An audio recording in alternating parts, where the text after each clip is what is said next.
Okay, hello everyone.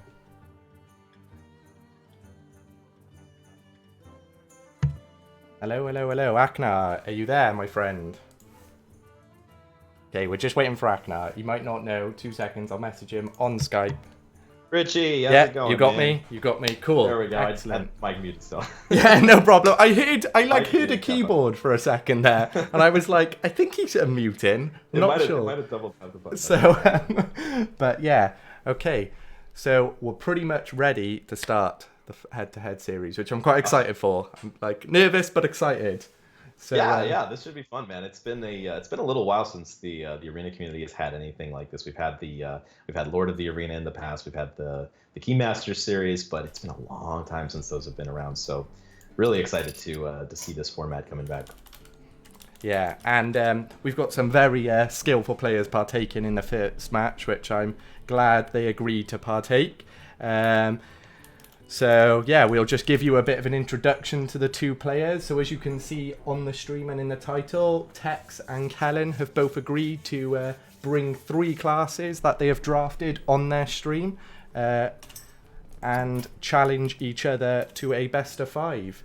So yeah, so I guess we'll start with Ttexxx because he's the first name there. And should we go with the class he's decided to choose as the first one? Oh, that's actually a thing. We should probably tell them that, obviously, a brief description of the rules we've gone with. I have set a command in the channel, but we maybe expand a bit further on it. So Yeah, so basically the rules are that these are obviously both leaderboard players that stream quite regularly. So what we had them do was pick 3 classes from their previous week's drafts, all the drafts that they've done during the previous week, and so they get to choose those 3 decks. And since they're going to be challenging each other in the constructed format, they do have to make a couple substitutions if their deck has triplicates or if they have duplicate legendaries, something like that. So we'll go over each of those substitutions at some point. Yeah, so the classes that Ttexxx has decided to bring. We'll do Kellen's first. Kellen has actually decided to bring Rogue and Paladin, which if anybody that's following the current arena meta knows that those 2 classes are clearly the 2 best classes. So it's not too surprising to see somebody select both Rogue and Paladin to bring to this format. He has also decided to go with Warlock as his 3rd class, and it is a very interesting Warlock deck. He actually has Lord Godfrey in it, which is a card that I have not seen played yet or drafted. So I'm very interested to see how that card plays out. It feels like it should be one of the strongest cards in the Witchwood set. So we'll see how exactly that performs. Warlock has not been the best performing class in the meta so far, but based on this deck, he has some board clears that might be able to deal well. On Ttexxx's lineup is a little more unconventional. He has not brought either Rogue or Paladin, which is a little bit surprising. Now, maybe he just didn't get a very good Rogue or Paladin deck during the previous week, but he has decided to bring Mage, Warlock, and Priest. His Mage deck is very strong. It was actually a triple Blizzard deck originally. I think he decided to substitute out the 3rd Blizzard in favor of a Stubborn Gastropod. But in general, he has double Blizzard and a Flame Strike, and it's a very strong deck that he went 11 wins with. And it should do pretty well, I think, against at least the Paladin and Rogue. I think are going to have a tough time facing off against the Mage. The other decks are a little bit more interesting. The Warlock deck, I think, is probably still a decent deck for Ttexxx. He ended up going 9 with it. But the Priest deck, to me, is the big question mark.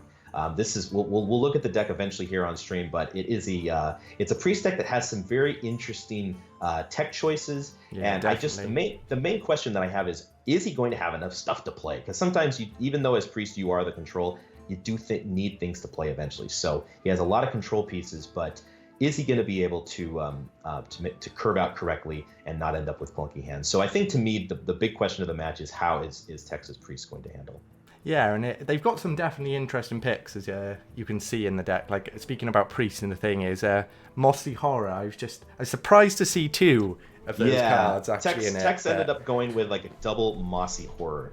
We can talk more about that eventually when he does play the list, but that's the most the thing that pops out the most about that deck.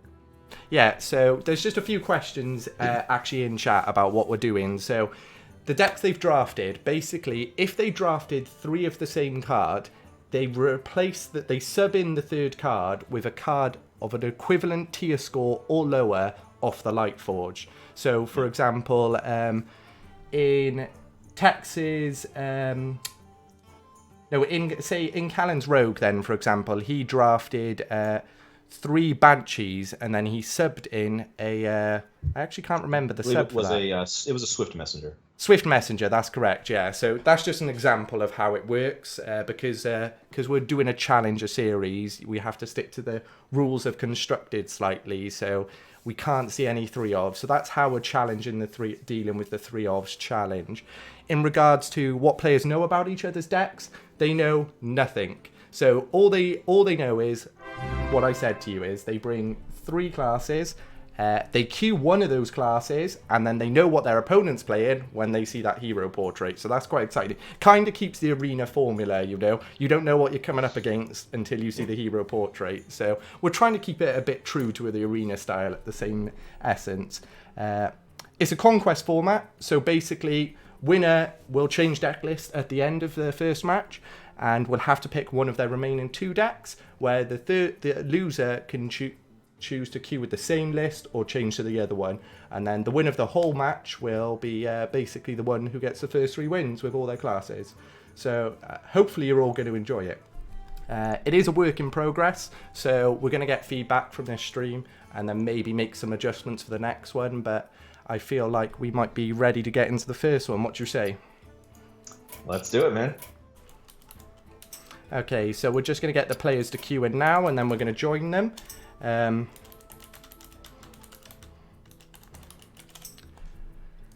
And yeah, you'll get to see the first 2 heroes there queuing in.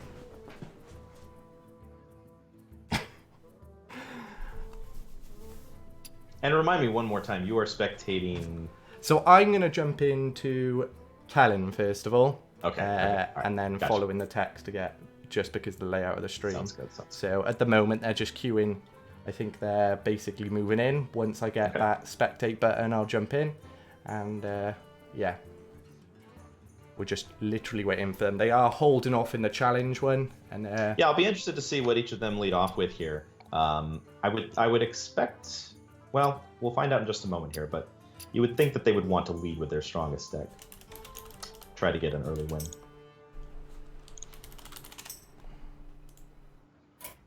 Okay, so there we go. I can join in now on both. So I'm jumping in on, and then once I jumped in, I'll transition to the other one.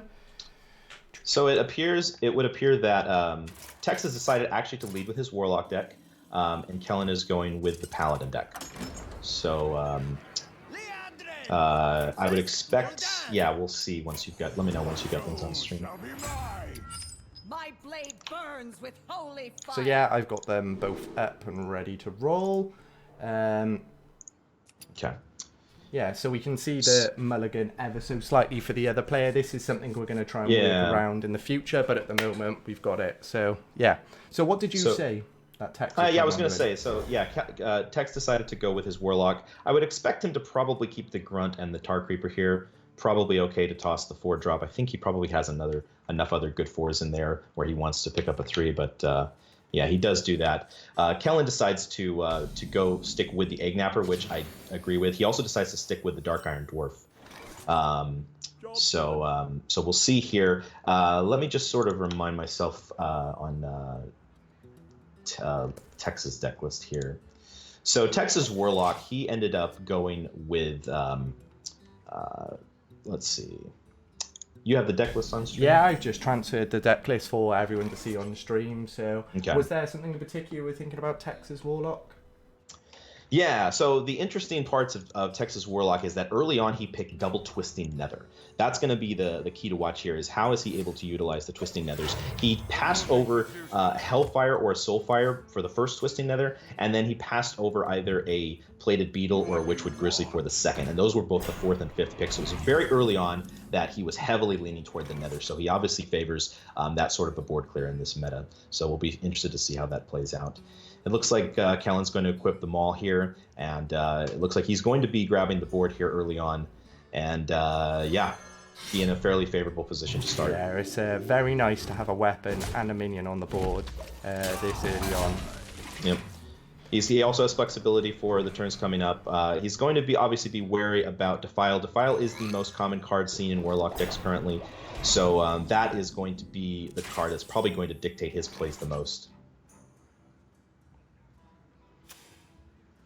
He can choose to go with the Egg Napper and the Lost in the Jungle here, but again, that heavily plays into Defile.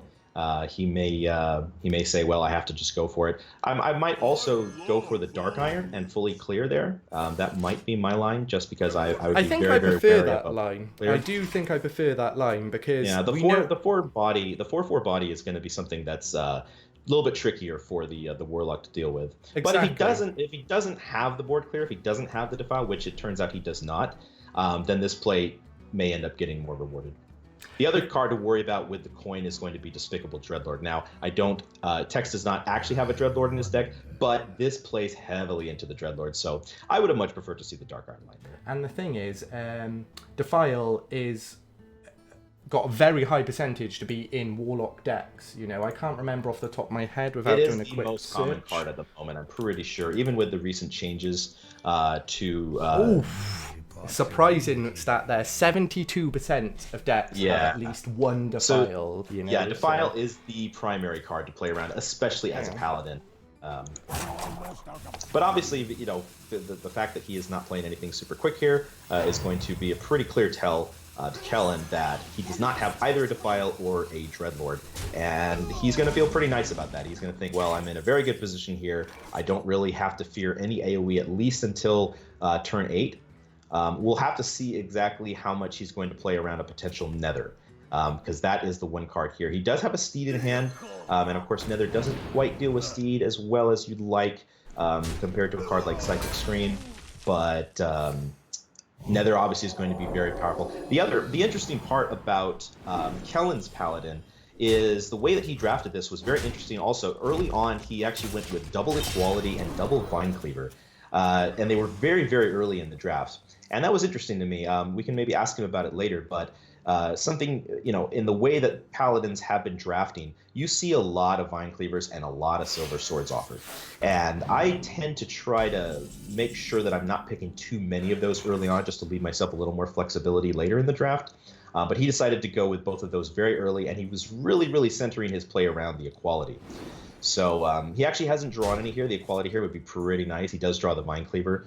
So he seems to have a very, very strong hold on this game at the moment. And even with the Twisting Nether in hand for Ttexxx, having that Vine Cleaver to start refilling the board and then the Silver Sword on top of it afterward, I really like the position that Kellen is in from here. He's in a very strong position, and especially if there's no way for Ttexxx to deal with this Steed. You know, even if the Twisted Nether comes down, you know, there's a likely chance Kellen is going to be left with a 2/6. Yeah. This is an extremely tough spot here. He doesn't have any way to activate his Spellstone either. It looks like he's going to go with a Bone Drake. I'm not sure if he would want to tap into... I mean, Hellfire doesn't really do that much to him. For him, he probably is going to need some sort of really, really good Defile play maybe to come back. We'll see. The Nether is going to do some work, but again, the refill that he's going to get from cards like Vine Cleaver, and also he has the Jailer in hand now, and he's getting a ton of card draw off of this dude. This one dude with the Blessing of Wisdom is kind of farming Ttexxx at the moment. Yeah, it's crazy. It's absolutely crazy. Yeah. Warlock's usually the one that you worry about, you know, drawing so many cards, but this 1/1 is just doing outstanding. Yeah, and this feels really bad if I'm in Ttexx's shoes right now. I'm like, okay, can we get to the next game? And then, of course, he rolls Divine Shield on the Blessed Maul. So, yeah, this seems like a very, very fair and balanced match. Yeah, and the dragon he just rolled off that as well isn't going to really do any swings back for him, you know. Literally. I mean, if he had Defile in hand, it might actually be an okay Defile activator. Yeah, no, that's very true. That's very true. That is not something he has at the moment. So, unfortunately, I am not seeing a very good way out of this. He might just have to throw down the Ep1 to try to stall for a turn and then be able to Nether next turn and hope Kellen just really overplays into it. But again, even if he does that, there's going to be a lot of refill coming out with the Vine Cleaver. So, yeah, we'll see exactly what he decides to go with here. Yeah, I think, as you said, the only really option is trying to soak up some of that damage with the Etin. Hopefully, it's unlikely, but hopefully Kellen extends a bit more resources into this board, and then the Twisted Nether gets a bit more value. The problem is, that's true. He does have the Curse of Weakness here, which is actually a surprisingly good card. I have not gotten to try this yet. I have not been playing Warlock so far yet, but it actually is a surprisingly good card. This is exactly what I said to you.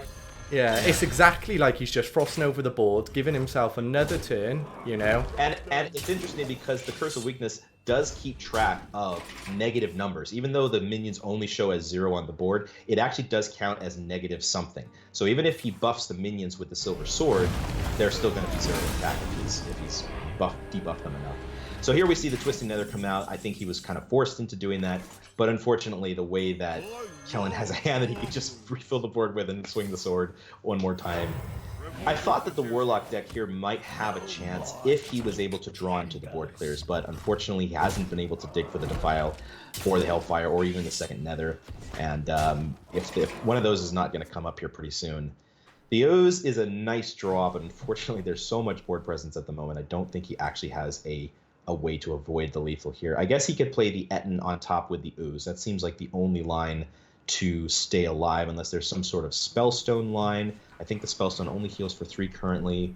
It does only heal for 3 at the moment, yeah. The line that I'm looking at is probably Ooze plus Etin, and then hopefully he's going to have to hope to draw into a Defile after that. Does that even save him, though, with the buffs? Well, he destroys the Silver Sword. Yeah, so he destroys the Silver Sword. You would have to trade 3 minions in to pop it. We've done quick math. I'm not going to guarantee that math. But, he's got to rely on no buffs or weapons from hand, I believe, here. And I don't believe he gets the kill, but he still pushes through quite easily, So, yeah. Yeah, so that's an instance there where drafting that early Twisting Nether over a Hellfire, I might have liked to see a little bit more thought toward a Hellfire there. I just feel like the early board clears against a class like Paladin are a little bit more beneficial right now. If he draws a Defile here, he does actually wipe the board. He would actually clear, yeah. So he's probably just going to have to tap. Rattle. Well, the thing is, even if he taps for Defile, he's going to have to Spellstone and then Defile, because otherwise he would be dead to the Vine Cleaver swing. Well, he's got an armor-plated beetle in board, so he could actually drop that down with the Defile as well. Yeah, one way or another he has to tap because he's dead. Yeah. Otherwise. And it looks like that's going to be GG. That is unfortunately it, yeah. So that's the first one going in Kellen's way with the Paladin, so we will have to move on. Yeah, the Paladin was the one that I did sort of wonder about for Kellen, because even though he does have the high-quality cards in there, there were some drafting decisions like the triple equality. Obviously, this format benefits him there because he is able to replace the third equality with a, I think he ended up going with a Consecrate instead. So he is able to balance that out a little bit. I think the deck only went 7 and 3 when he played it on his stream. So I think I was a little bit worried, especially if Ttexxx was able to draw into the board clears there, but unfortunately he wasn't. And so he's able to get a win out of the way with the Paladin. So first blood goes to Kellen. That is correct. So Kellen now just has his Rogue and Warlock left. That's correct. Yeah, I would expect, based on the fact that he has seen Warlock, yeah, I'm not totally sure what he's going to pick here. He probably still goes with the Rogue. He didn't see too much AoE out of this Warlock, so he might feel like, well, if Ttexxx is going to go with the Warlock again, I think I can probably get him down. This Rogue is a very strong Rogue deck. It originally went 12-0 on Kellen's stream. An extremely strong deck. He actually had triple Banshee to start, and ended up substituting in the Swift Messenger, as we mentioned earlier. So we'll see what they decide to go with here as their picks. So I have received the confirmation of what they're going for now. So Ttexxx has decided to switch it up and play the Priest. And Kellen is bringing his 12-0 Rogue. So he is bringing the Rogue. Okay. Yeah, we actually had someone point out in chat quite an interesting comment that we didn't address. Are these decks 12-win decks only? So they're not actually. We do have the scores of each deck. Achenar has got those stats down, which he'll run through quickly. I'll go over each of the scores. The Paladin that Kellen just won with went 7 and 3. The Rogue that it's coming up was a 12-0 Rogue. And the Warlock that Kellen has is a one that's still in progress. It's currently 6-2. The Warlock draft that Ttexxx just lost with was a 9-3 Warlock. The Priest that he's queuing with now was actually only a 4-3 Priest. I think it's probably a better Priest deck than that. He ran into some pretty insane stuff. He started 4-0 and then got 3 very, 2 strong decks in a row, Warrior and Paladin, and then this Druid that had some really weird stuff at 4-2. So I think the Priest can do better than 4-3, but it is still kind of an awkward deck, and I'll be interested to see how it plays out. His Mage deck is his strongest deck. It went 11-3 with Triple Blizzard and Flame Strike and a lot of other good quality Mage cards. So, but we'll see the Priest up next, and we'll talk a little bit more about the picks. If you want me, I can keep talking about that, or yeah, just a little bit. I'm just finishing off tidying up some stuff and communicating with the players. But yeah, to be fair, that match was exciting. I enjoyed it. Kellen did get quite a good start, and then it was a bit of the opposite way for Ttexxx. He did maybe have a bit of a clunky hand.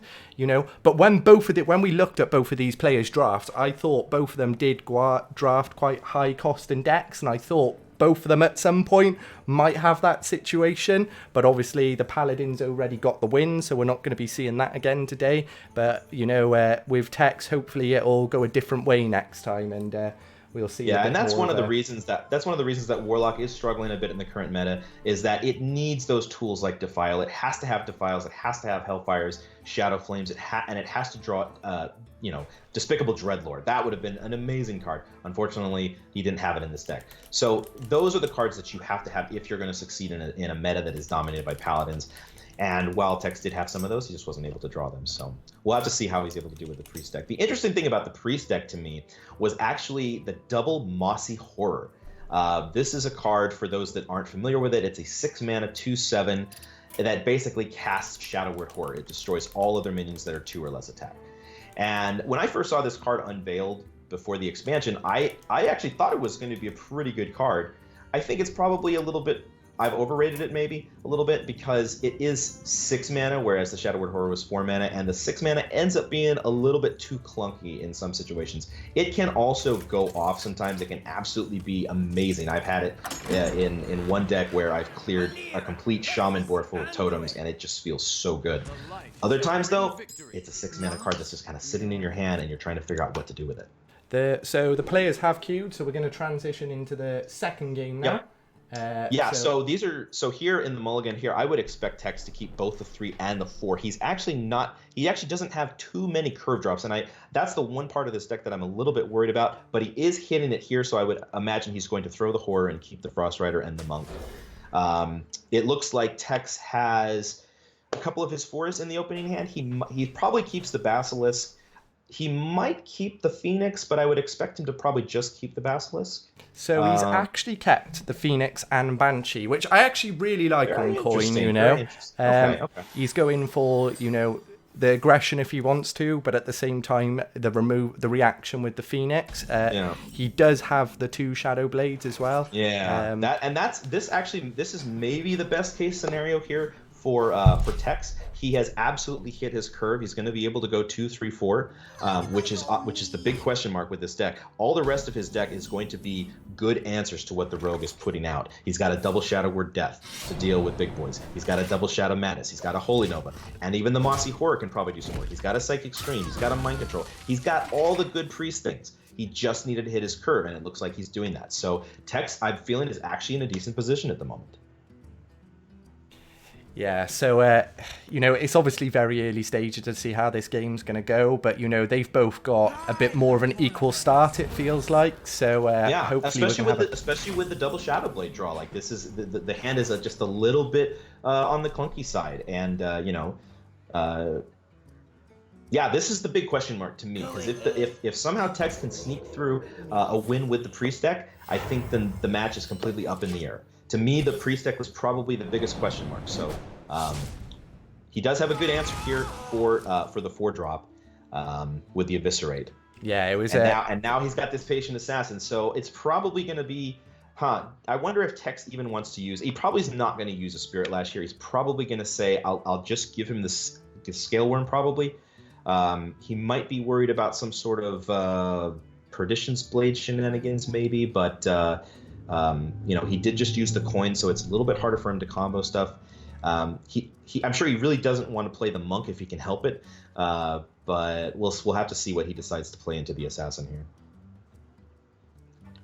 So the problem with just playing the scale worm here, right, is he will know that he doesn't have a dragon in hand, which will give actually Kellen a feed that, you know, there's currently no dragon AoE synergy to worry about playing around. You know, that's just some information that he would be giving off if he does drop the scale worm here, because the rush will not activate on the scale worm, the battlecry rush. If that makes sense to you, Achenar, I feel like I could have probably explained that a bit better. I'm not sure. I mean, it would maybe tell him, like, okay, he doesn't have a you know, a primordial drake in hand. You know, I'm not sure of any other.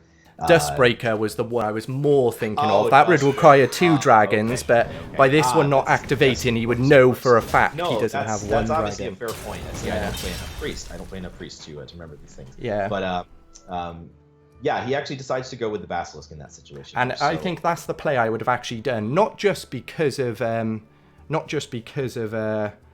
the giving away the dragon synergies, but because it had the divine shield. You know, I felt like there's a more of a chance that you're gonna have to force the trade with the 1/1 and a dagger. But obviously the battlecry effect on the Phoenix being able to ping off the shield and then the weapon to finish it off, you know, cleaned it up nicely. So he still stuck the poison minion round in stealth. He is still going to end up with a way to clear the board here if he wants to. He can go with Spirit Lash and Holy Smite. He doesn't get to develop anything on the board, but that might be okay because he is eliminating the poison minion, and it is against a rogue. You don't necessarily want to play stuff into rogue. Making them commit things to the board is a lot of times the better course of action. So I really like the clear here from Ttexxx. Speak your peace.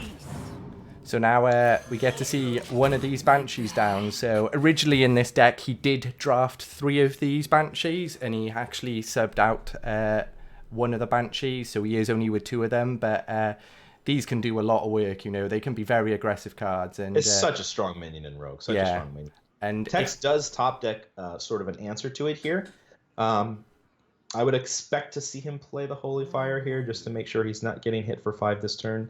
But then the question is, you know, there's going to be another one coming down next turn. How is he going to deal with that? He does have the Furious Etten that he's going to be able to play, but again, you're playing against a rogue, and you're going to be scared of Sap, you're going to be scared of Vile Spine and Venom Weapon. But, you know, let's see. Now, he does have potentially a Shadow Madness line here, which may be better. Oh, and he top decks a Shadow Word Death. Look at this guy. Ttexxx right now is being very, very skilled at Hearthstone. Tactical draws they are. I wouldn't say they're top decking. It was completely planned, you know, completely planned. My gosh. Okay. So, yeah. So this is... now, there's no cheeky thing he can do with, like, Shadow Madness on the Pyro here, I don't think. Does Pyro trigger off of that? Let's see. Well, I guess we're going to find out. I actually never remember this. I don't believe it does anymore. I think it used right? to. It used to, but they fixed it. Okay, even if it did, like it wouldn't actually be that good of a clear. So it turns out that right now Ttexxx is getting just the answers he needs. And now, unfortunately, he's not going to have an answer for this Etten. And Kellen does draw into a Sap. So we'll have to see if he decides to go with an Etten here, because he is going to have a pretty good answer to it for the moment, at least. Yeah, but he may decide. Because I would think, you know, I was trying to work out if Ttexxx was just going to obviously do the counter Etten and be like, do you know what, we're just going to say here that the rogue potentially doesn't have a removal. We haven't seen him really need removal at the moment, but the other cards just don't do anything against it. So yeah, the problem is that the 2 Shadow Blades have been held since the Mulligan. Yeah. He got them in the Mulligan, and he hasn't done them yet. So they have to be removal if I'm Ttexxx. I'm thinking there's got to be a removal on one of these 2 cards on the left. Yeah, you would very likely think that. You know, that is what it's going to be pushing to, but the problem is, what else do you do? Exactly, I mean, and sometimes you've just got to hope. Monk and Scale Worm, it's like, Monk and Radiant to heal. The rest of the lines are all very awkward. Very awkward. And if he did go with the Etten here, you know, if Kellen didn't draw that Sap, he would have actually been okay. No. But you know, he is going to try to play around the hard removal, which I cannot blame him at all. I mean, exactly, it's a rogue that's held those 2 cards, and I would definitely be worried myself. So as far as, let's see, so he does have a Psychic Scream still in the deck. He has a Mind Control still in the deck. Another Shadow Word Death, and also a Shadow Visions that he can draw into to help find those answers. And it does appear that he's going to need those because now this rogue is really developing some pressure, and Kellen is really forcing him to have some more answers here, which he unfortunately does not seem to have at the moment. And if he does decide to play the Etten, which it looks like he's going to be forced into, he's just going to be very, very sad when he gets sapped. Yeah, a sap, I absolutely love the card. I know loads of people think it's an amazing card, but when I'm streaming myself and I seem to prioritize sap very highly, a lot of people seem to question me on that, and I just don't understand it, because you can use it in as aggression, you can use it as protection, and literally here now, if he wants to, he can just sap this big taunt and just push the massive damage face, and there was a time when I was first learning the arena. Way back in 2013 or 2014, and I was watching, I think like a lot of people, we watched Trump to kind of learn Arena, and back then he was telling us that Sap was a bad card, because what does it do? Sap loses you a card. The opponent plays Sap, and they lose a card, but you still have a card. Wow. And of course, there was no consideration for the idea of tempo, and the fact that, well, if I get the opponent's 7 mana guy off the board for 2 mana, I can push a bunch of damage face. So obviously Sap is one of the strongest rogue tools, especially in this current meta, where even after the hotfix, there are still a ton of Spike Ridge Steeds everywhere. And Sap is probably the best answer to Steed, outside of maybe a Psychic Scream. Yeah, so obviously I mentioned before about him maybe not killing a minion. You can understand him killing minion. It was just a reasoning I was saying. Now, this is very mind control. I am actually really surprised here that Kellen is thinking of trading. It's all down to the mind control. That's the only thing I can think. Mind control is very prominent. He's worried about mind control. Yeah. Okay. Fair enough. That's what I'm putting it down to. I would have probably just slammed the face, but when I saw the trading, I think in the end he's going to come to his senses and realize that face damage is the way to go. Yeah, I think even if he does have the mind control, he still has. Oh wow. Well, sometimes it helps to be good at the game. I'm not sure if it's going to be good enough. Just because the Basilisk is on the board, he still has to find a way to deal with the Basilisk.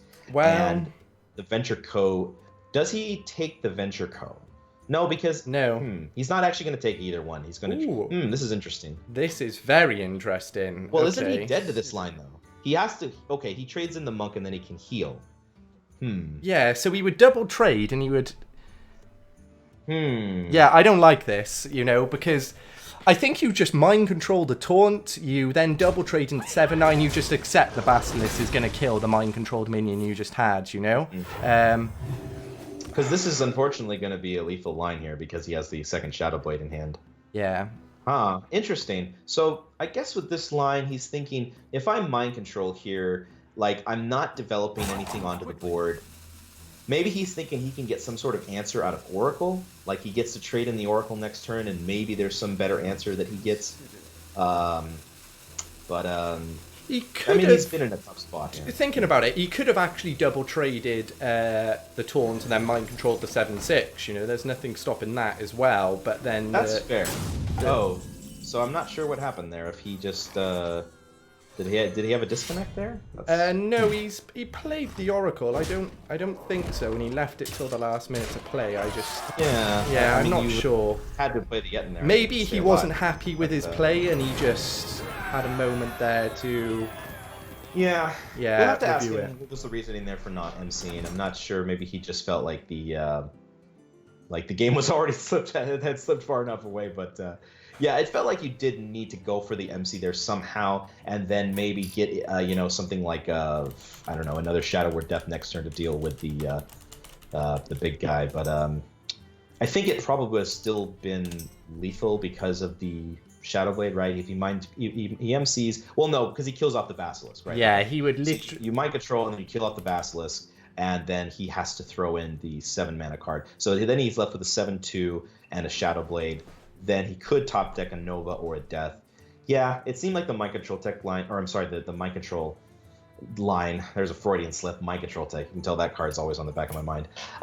Mind control, yeah, that seemed like that was the line to go with there. We'll have to ask him later about that one. Well, what you would actually do is, obviously you mentioned about killing off the Basilisk, but I think what you actually do is just leave him with the Basilisk, you know, to challenge the taunt. Because you could kill the 7/6 as well. Yeah, no, exactly. That's true. So that's the less Basilisk damage. trades in, and sure, then that would be fine as well. technically, all you're taking is you know, a 1 damage from the hero power, technically, you know, because the Basilisk has got to go into the taunt, and you're sitting at 8 HP and 1 damage, and your hero power slowly maybe starts building you up, you know? But we'll definitely have to see what was his line of plan there.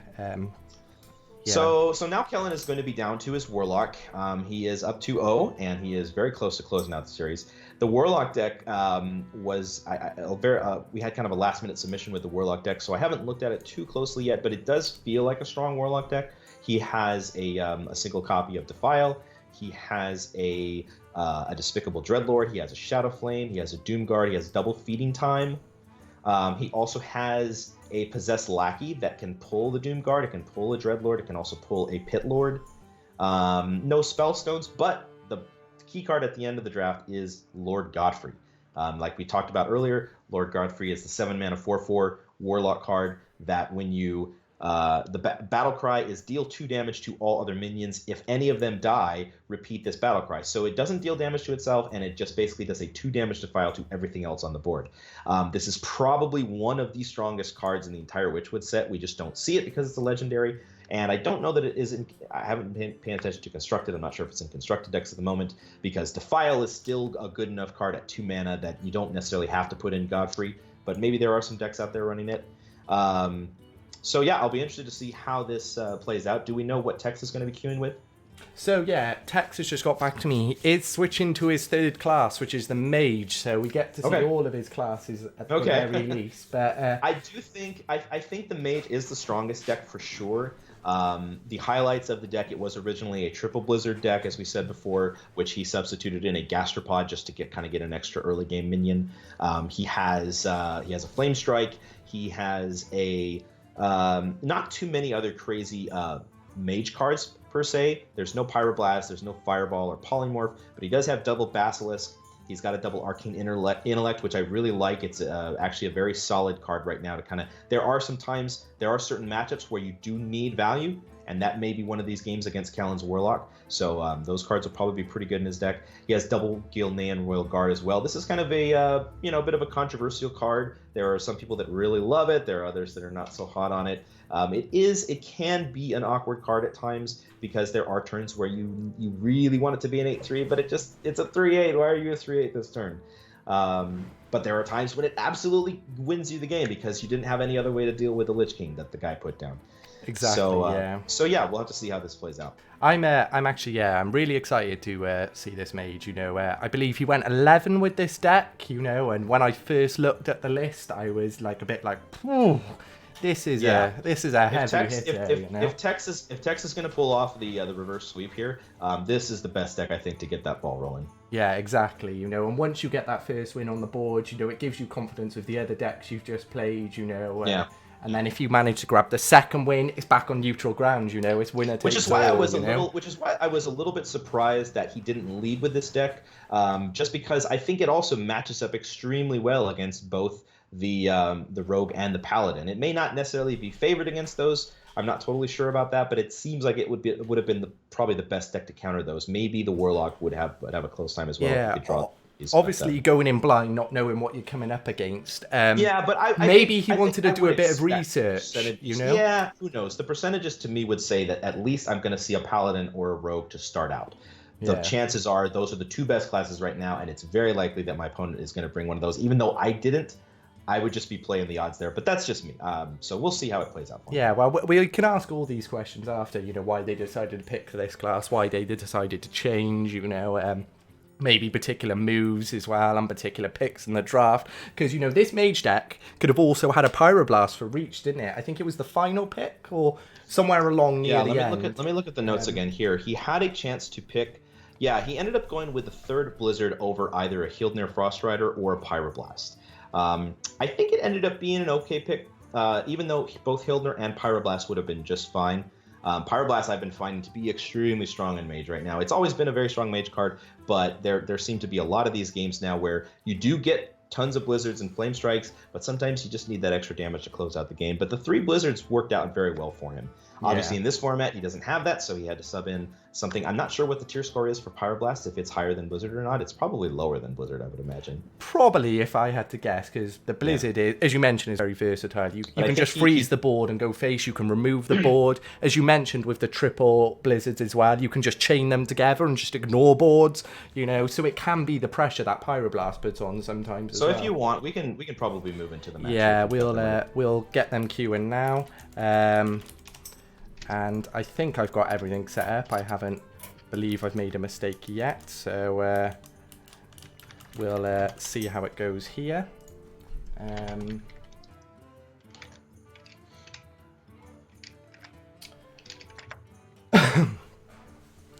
So yeah, so we've got Warlock against Mage coming up. You know, we'll get to see the list now once we're into the game.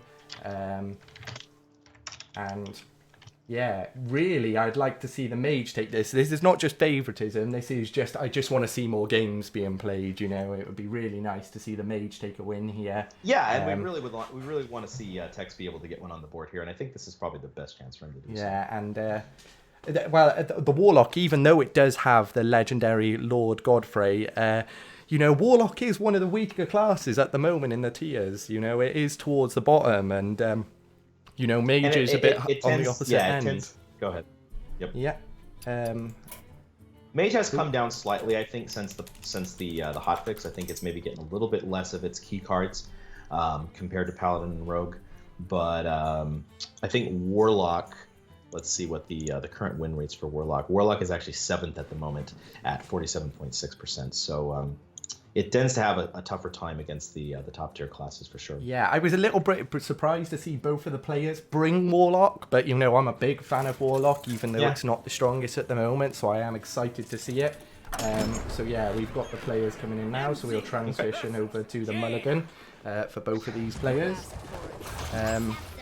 Yeah, let's get this match on the go and see if we can get some games. Kellen has an Egg Napper and a Tar Creeper. Given his deck list, let's see, he has a Gnome Feratu, a Loot Hoarder, a Runt for 2 drops. He has a Spell Shifter, which is the new 2-mana 1/4 that swaps while it's in your hand with spell damage. I would imagine he's not going to want to keep that. Hopefully, he's not going to get that as the mulligan. So he might keep the Tar Creeper and the Egg Napper just for versatility on the 3s here. Ttexxx does decide to keep the Mirror Entity, which I think is understandable given the fact that he is light on early game.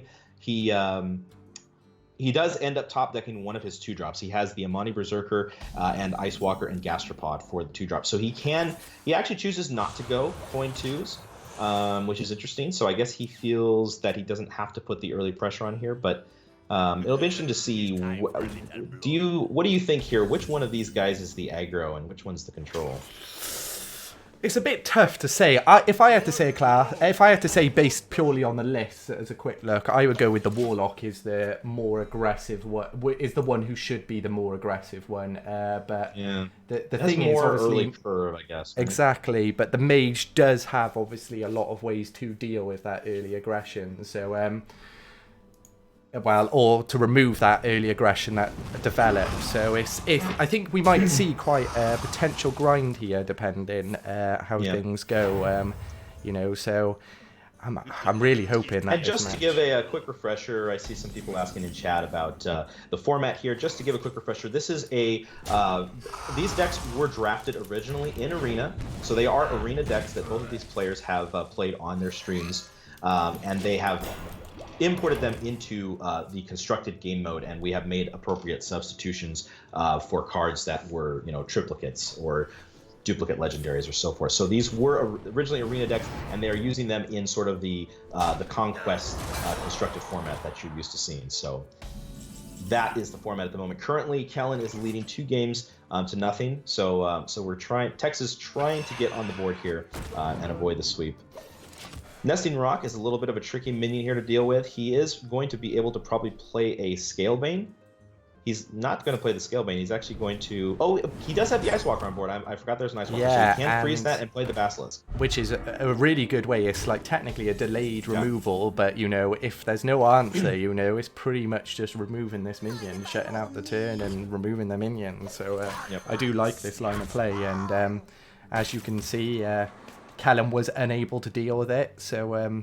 you know, now Ttexxx gets to decide how he wants to proceed in this turn. Yeah, it's a little awkward if he wanted to try and Blizzard. I'm not sure Blizzard is going to be the play here. He might try to use the Frost Elemental maybe one more turn to try to freeze the 5/1 and kill the 4/6, and it looks like that's the way he's going to go here.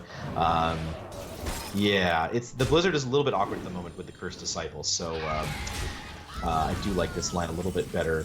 Now, let's see what Kellen has here. So he does have the Lord Godfrey in hand. And he has decided to play it. He said, well, not just yet, but he kind of just grabbed it, and I was a bit surprised. Yeah. I think he would speak about it a bit more, and he is hesitating. This is going to be a full clear, though, right? If this procs, as I think it will, it is going to go full clear. And we'll see if we get any emotes from Ttexxx here. Wow, that's quite an animation. I have not seen that animation before. This is the first time I've seen it, technically in Arena. Yeah, if there's anybody, it's been a long time since I've played Shadowfang Keep in WoW, so I don't remember exactly. But if anybody else has played WoW, I'm pretty sure that he had this sort of animation where he's spinning around shooting the guns. Yes, I believe you're right. Yeah. So that's a very cool little flavor touch there. I like that. Now what is going to be the response here? The Arcane Artificer I thought was a very interesting draft choice for Ttexxx. He actually took the Artificer. Let me see what he took it over. The Artificer was over either a Wasp or a Servant of Kalamos, which would have actually been fine at the moment.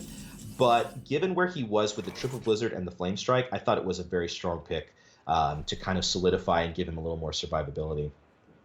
But he is on the back foot at the moment. He's going to hopefully, you know, he's got the Blizzard in hand, so he's hoping he can somehow set that up here.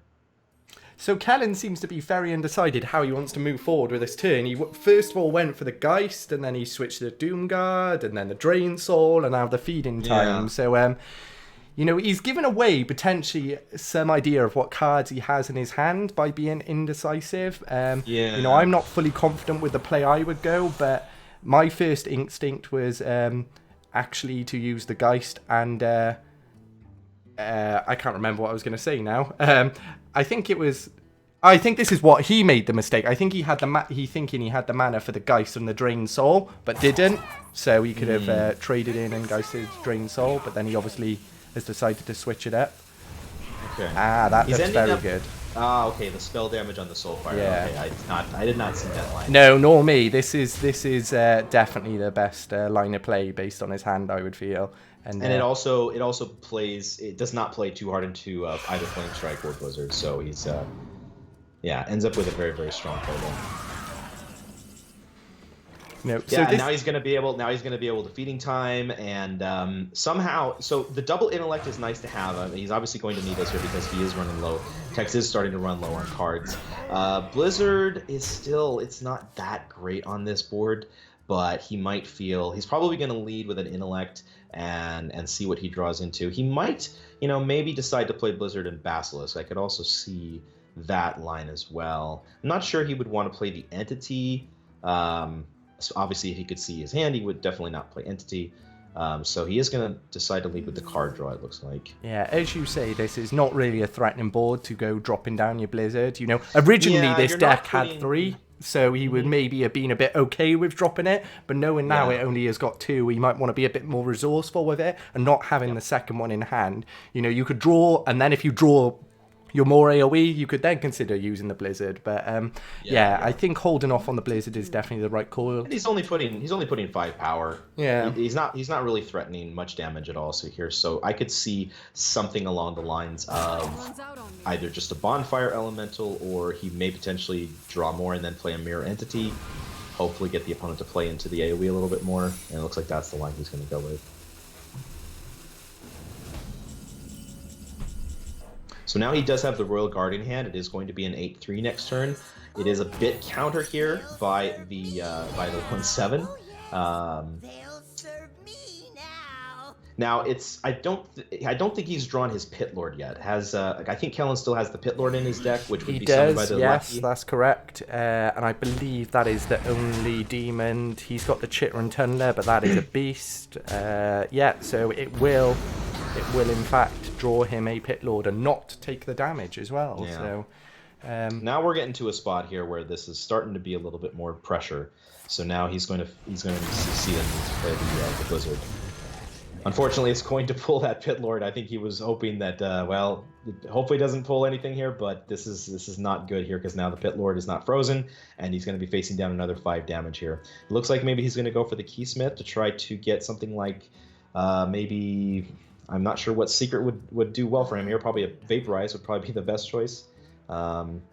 He's just looking for a way to sort of stall this game out. It's developed into where he is the control in this matchup. There is a Vaporize if he wants to go that route. These are all actually potentially... The Spellbender obviously is the weakest pick here in theory because he doesn't really have any spells. He wants to block at this He might think that, well, he's getting to a pretty small hand. Maybe he only has like a Void Lord left in his hand. He does decide to go with the Mirror Entity. Unfortunately, it looks like that... Well, he's going to go with the Tunneler here first, I guess. Okay. I was thinking he might lead with the Voodoo Doctor, but actually the Tunneler might be a little bit better against like runes, and I would think he might pick the Dark Pact here to make sure that he doesn't get too low on life if it does end up being the runes. He's still at 26. He's really not in fear of the mage burning him down here, but it's always in the back of your mind when you are against the mage. I'm surprised I'm surprised he's thinking about using the Dark Pact already, though. I think maybe he just wants to empty his hand for the Doom Guard. I guess that's what he's going to do. Okay. He's just getting everything out for the Doom Guard so he doesn't have to discard anything. Yeah. Yeah, this is obviously a really, really strong position here for Kellen, and it's gonna take another Blizzard into a Flame Strike, something like that, to really start bringing this back here for Ttexxx. Because I'm surprised he's going for the full trade. Even a Flame Strike first is not a bad, because he can obviously Flame Strike and then ping the 4/5, just leaving him with a 5 Flame Strike here. Yeah, so Flame Strike here ain't terrible. Otherwise, he's just facing too much damage. I'm surprised he went for the trade on both minions. You can understand one. That plays into quite a bit. Flame Strike. So I think I would have been fine with. Yeah, that's interesting. So, I guess. The thing is, he's left with a taunt. He knows he's got 5 health minions, and if he leaves one minion up, it's going to have to push into the taunt, so he can push the 5 damage face.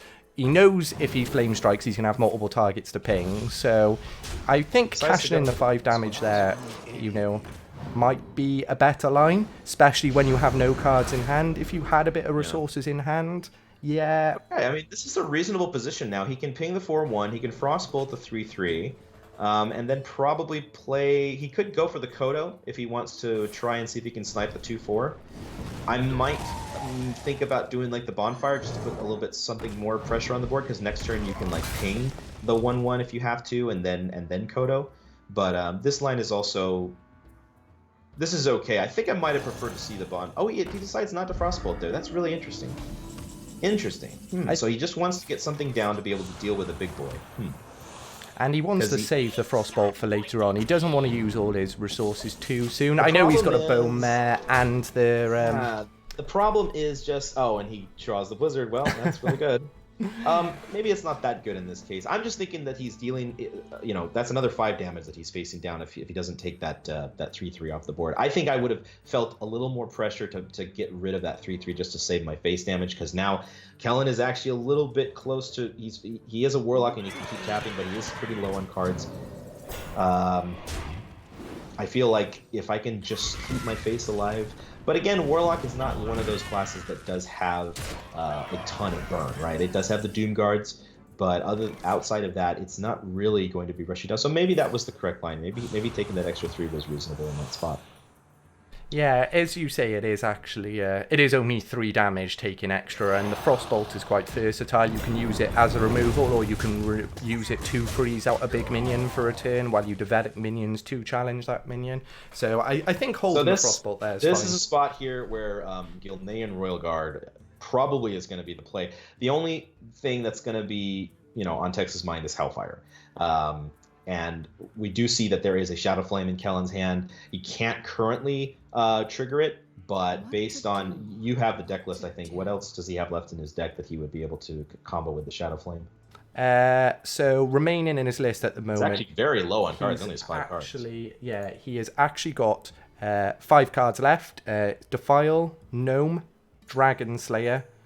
Oh no, I've got to wait for players to reconnect. It looks like yeah, that's what I'm seeing too. Do we know who that is?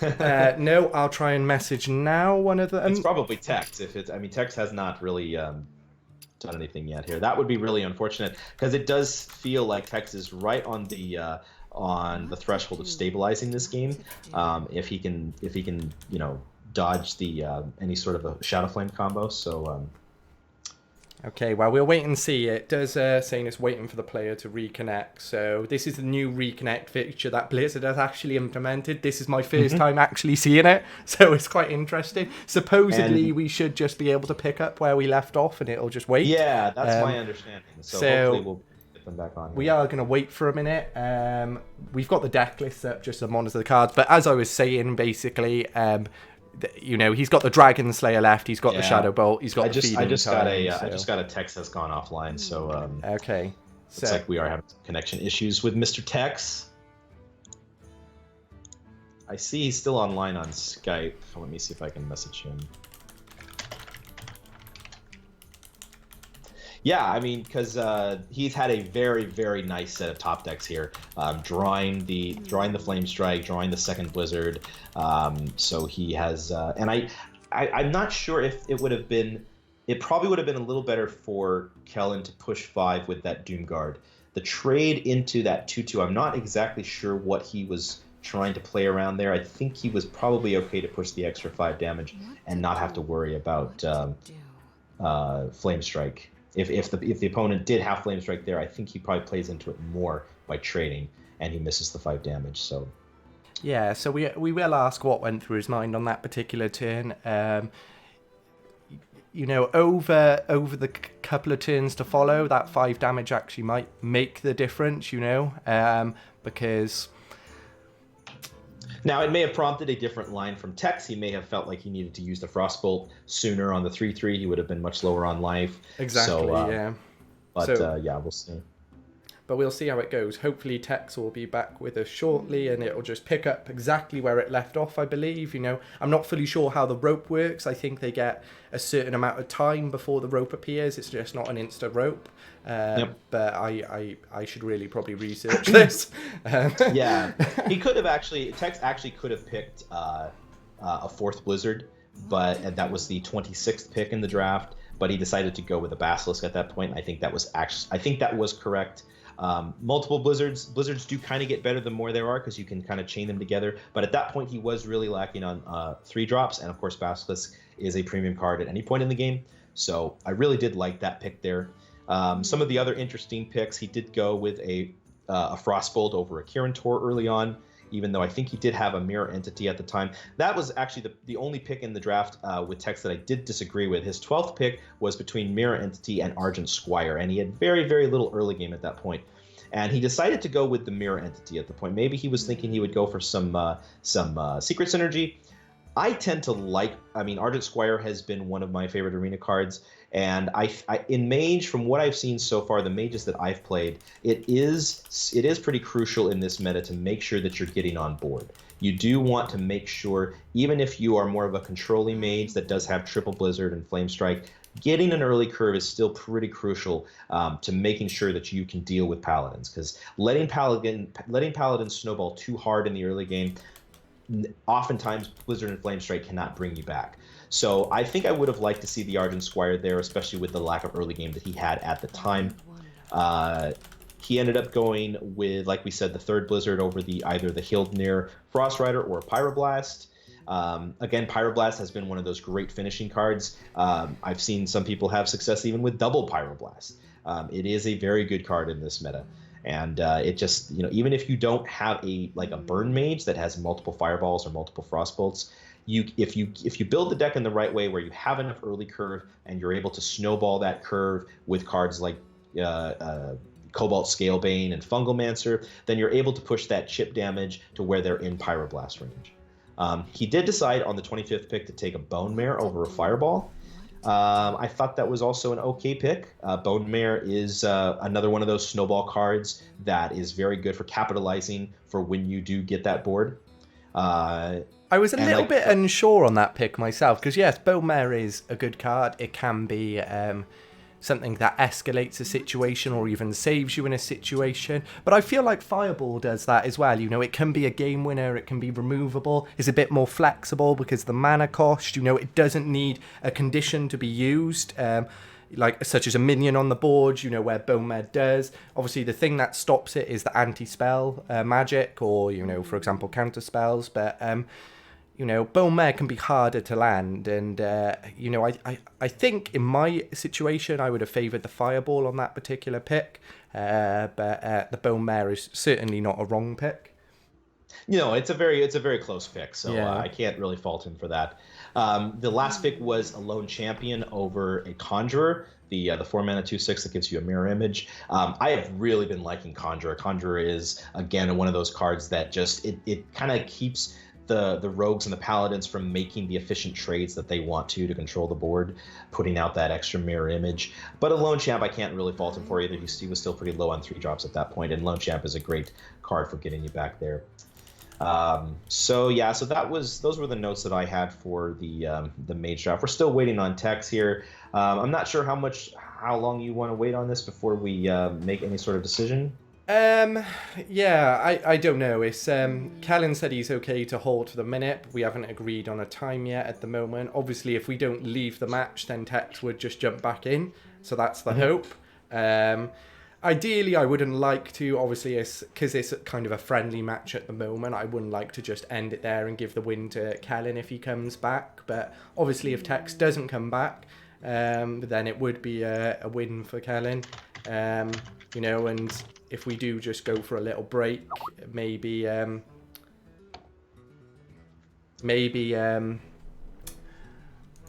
Yeah, this is one of those things. This is a we're very early on in this. This is a series, the head-to-heads arena series. It's something that we would like to expand upon and formalize more in the future. But right now, this is the very first match, so there are some of these sorts of corner case rules that we don't quite have ironed out yet. So you know, at some point, we will be finalizing these sorts of rules to decide, okay, if this person is not back within 5 minutes or so, or you know, then we can decide if it's going to be a forfeit or not, something like that. Yeah. So. The unfortunate thing is, you know, really, I don't have a way of getting in touch with him apart from the means of internet. So if his internet goes down, I can't really get an update off him unless he reaches out a way he knows he can reach out, such as a mobile phone on Discord or a mobile phone somewhere else. But yeah, at the moment, it is literally just a waiting game. So I'm just still messaging Kellen at the moment, and you know, I'm not fully sure how long we'll wait before deciding leaving it, but unfortunately, you know, this is new territory for this because it's a new series. So this is something maybe we'll have lined up in case it reaches us again in the future. But I think chat would love a song. So there is someone specialised on the mic. We might have a song at some point. Once we've concluded the ceremonies here.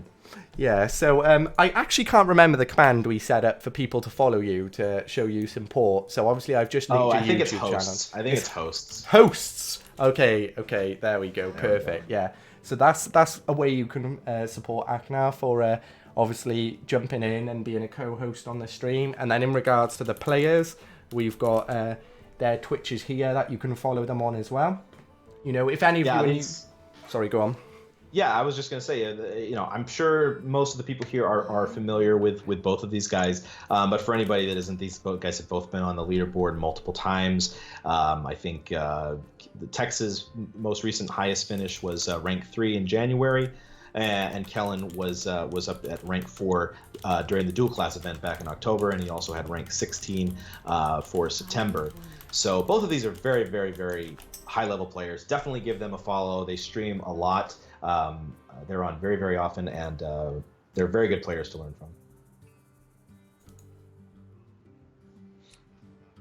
All right, Mr. Ricci misplays. Might be close to making an executive decision here. It is at the moment. I've just messaged Kellen to see how long he's happy to maybe wait. We might just get him onto the mic for an interview and then just like interview him for a bit, ask him some questions. You got some Skype there on my webcam, so be careful with that. Oh my gosh. Okay, let me hide that a minute. What to do? Okay, 2 seconds. We're ironing out all the bugs today, guys. So thank you all for being here. This is one reason why I wanted to keep communication via Battle.net, so I didn't interfere with Skype. Yeah. Things. And of course, because this is the very first time we're doing this, there are a lot of features down the road that we would like to add. We would love to get feedback from you guys on things that we can add to this.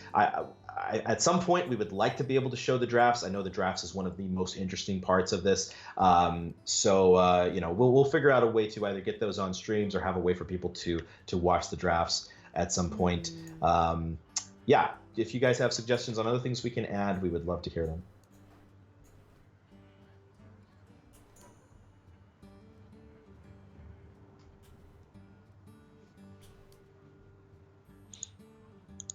I've got to manually bring you back in for some reason. It's reset the positioning. So that'll have to do for the time being. That's good there. You can just keep me anonymous. Just block out my face. Nope, we need you on. Everyone needs to hear the voice. My face is back. All right, You're guys, back. we're back. So I'm going to message Kellen now. I wonder. So it's kind of hilarious that this keeps the reconnect feature is at up to 11 minutes now, and it still hasn't knocked anybody out of the game. Yeah, I'm not sure how long it actually goes on, but I'm thinking maybe at the very least we'll maybe end the match for now. We'll bring Kellen on for a little bit of an interview. If Ttexxx comes back, then maybe we can just restart the match, which is a bit unfortunate because Ttexxx was looking in quite a good spot. It wasn't done sealed, but he was looking in a good spot. But yeah, if he feels his internet's a bit patchy, maybe we'll just leave it there and these two players can maybe come back for a rematch later down the line when more things are a bit ironed out, Sure. Obviously bring different decks, so I'll see. I'll just speak to Kellen now, so if he wants to go jump on Skype for a chat. I don't know what it's going to do. Oh, Ttexxx has just literally come back online, so he's... Oh. We might be there, boys. We might be there.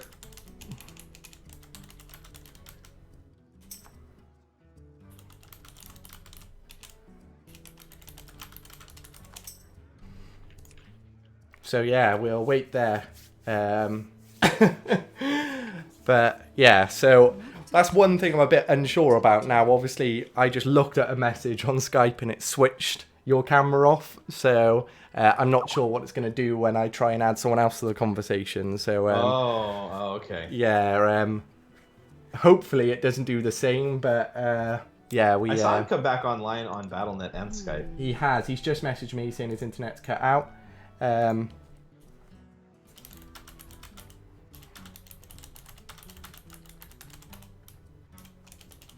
Yeah, the Warlock deck for Kellen was the one that we did not get to see the draft on because it was a last-minute addition. So I don't know for sure what exactly went on with. Oh, he's back. He's back. We're going to switch straight back? over to the game. Yeah, the game's up. The time is gone. We're here. He's back.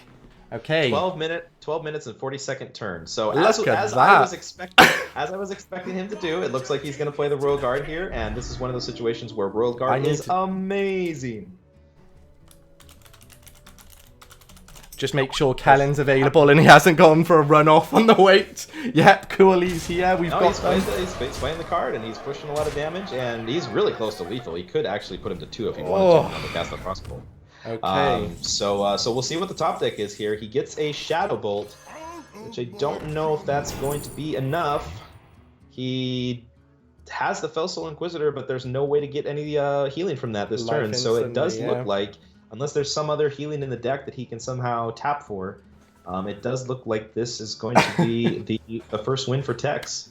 Do you want to know something? We technically had 15 minutes to analyse both players' hands, cards, remaining things, and we did not work out that he could set up guaranteed lethal next turn, really, by yeah, I mean, a play. So sure. I think we knew that he was in a good enough spot. Yeah. But typical arena players, well, at least typical us arena players, we're not looking for lethal necessarily. Yeah.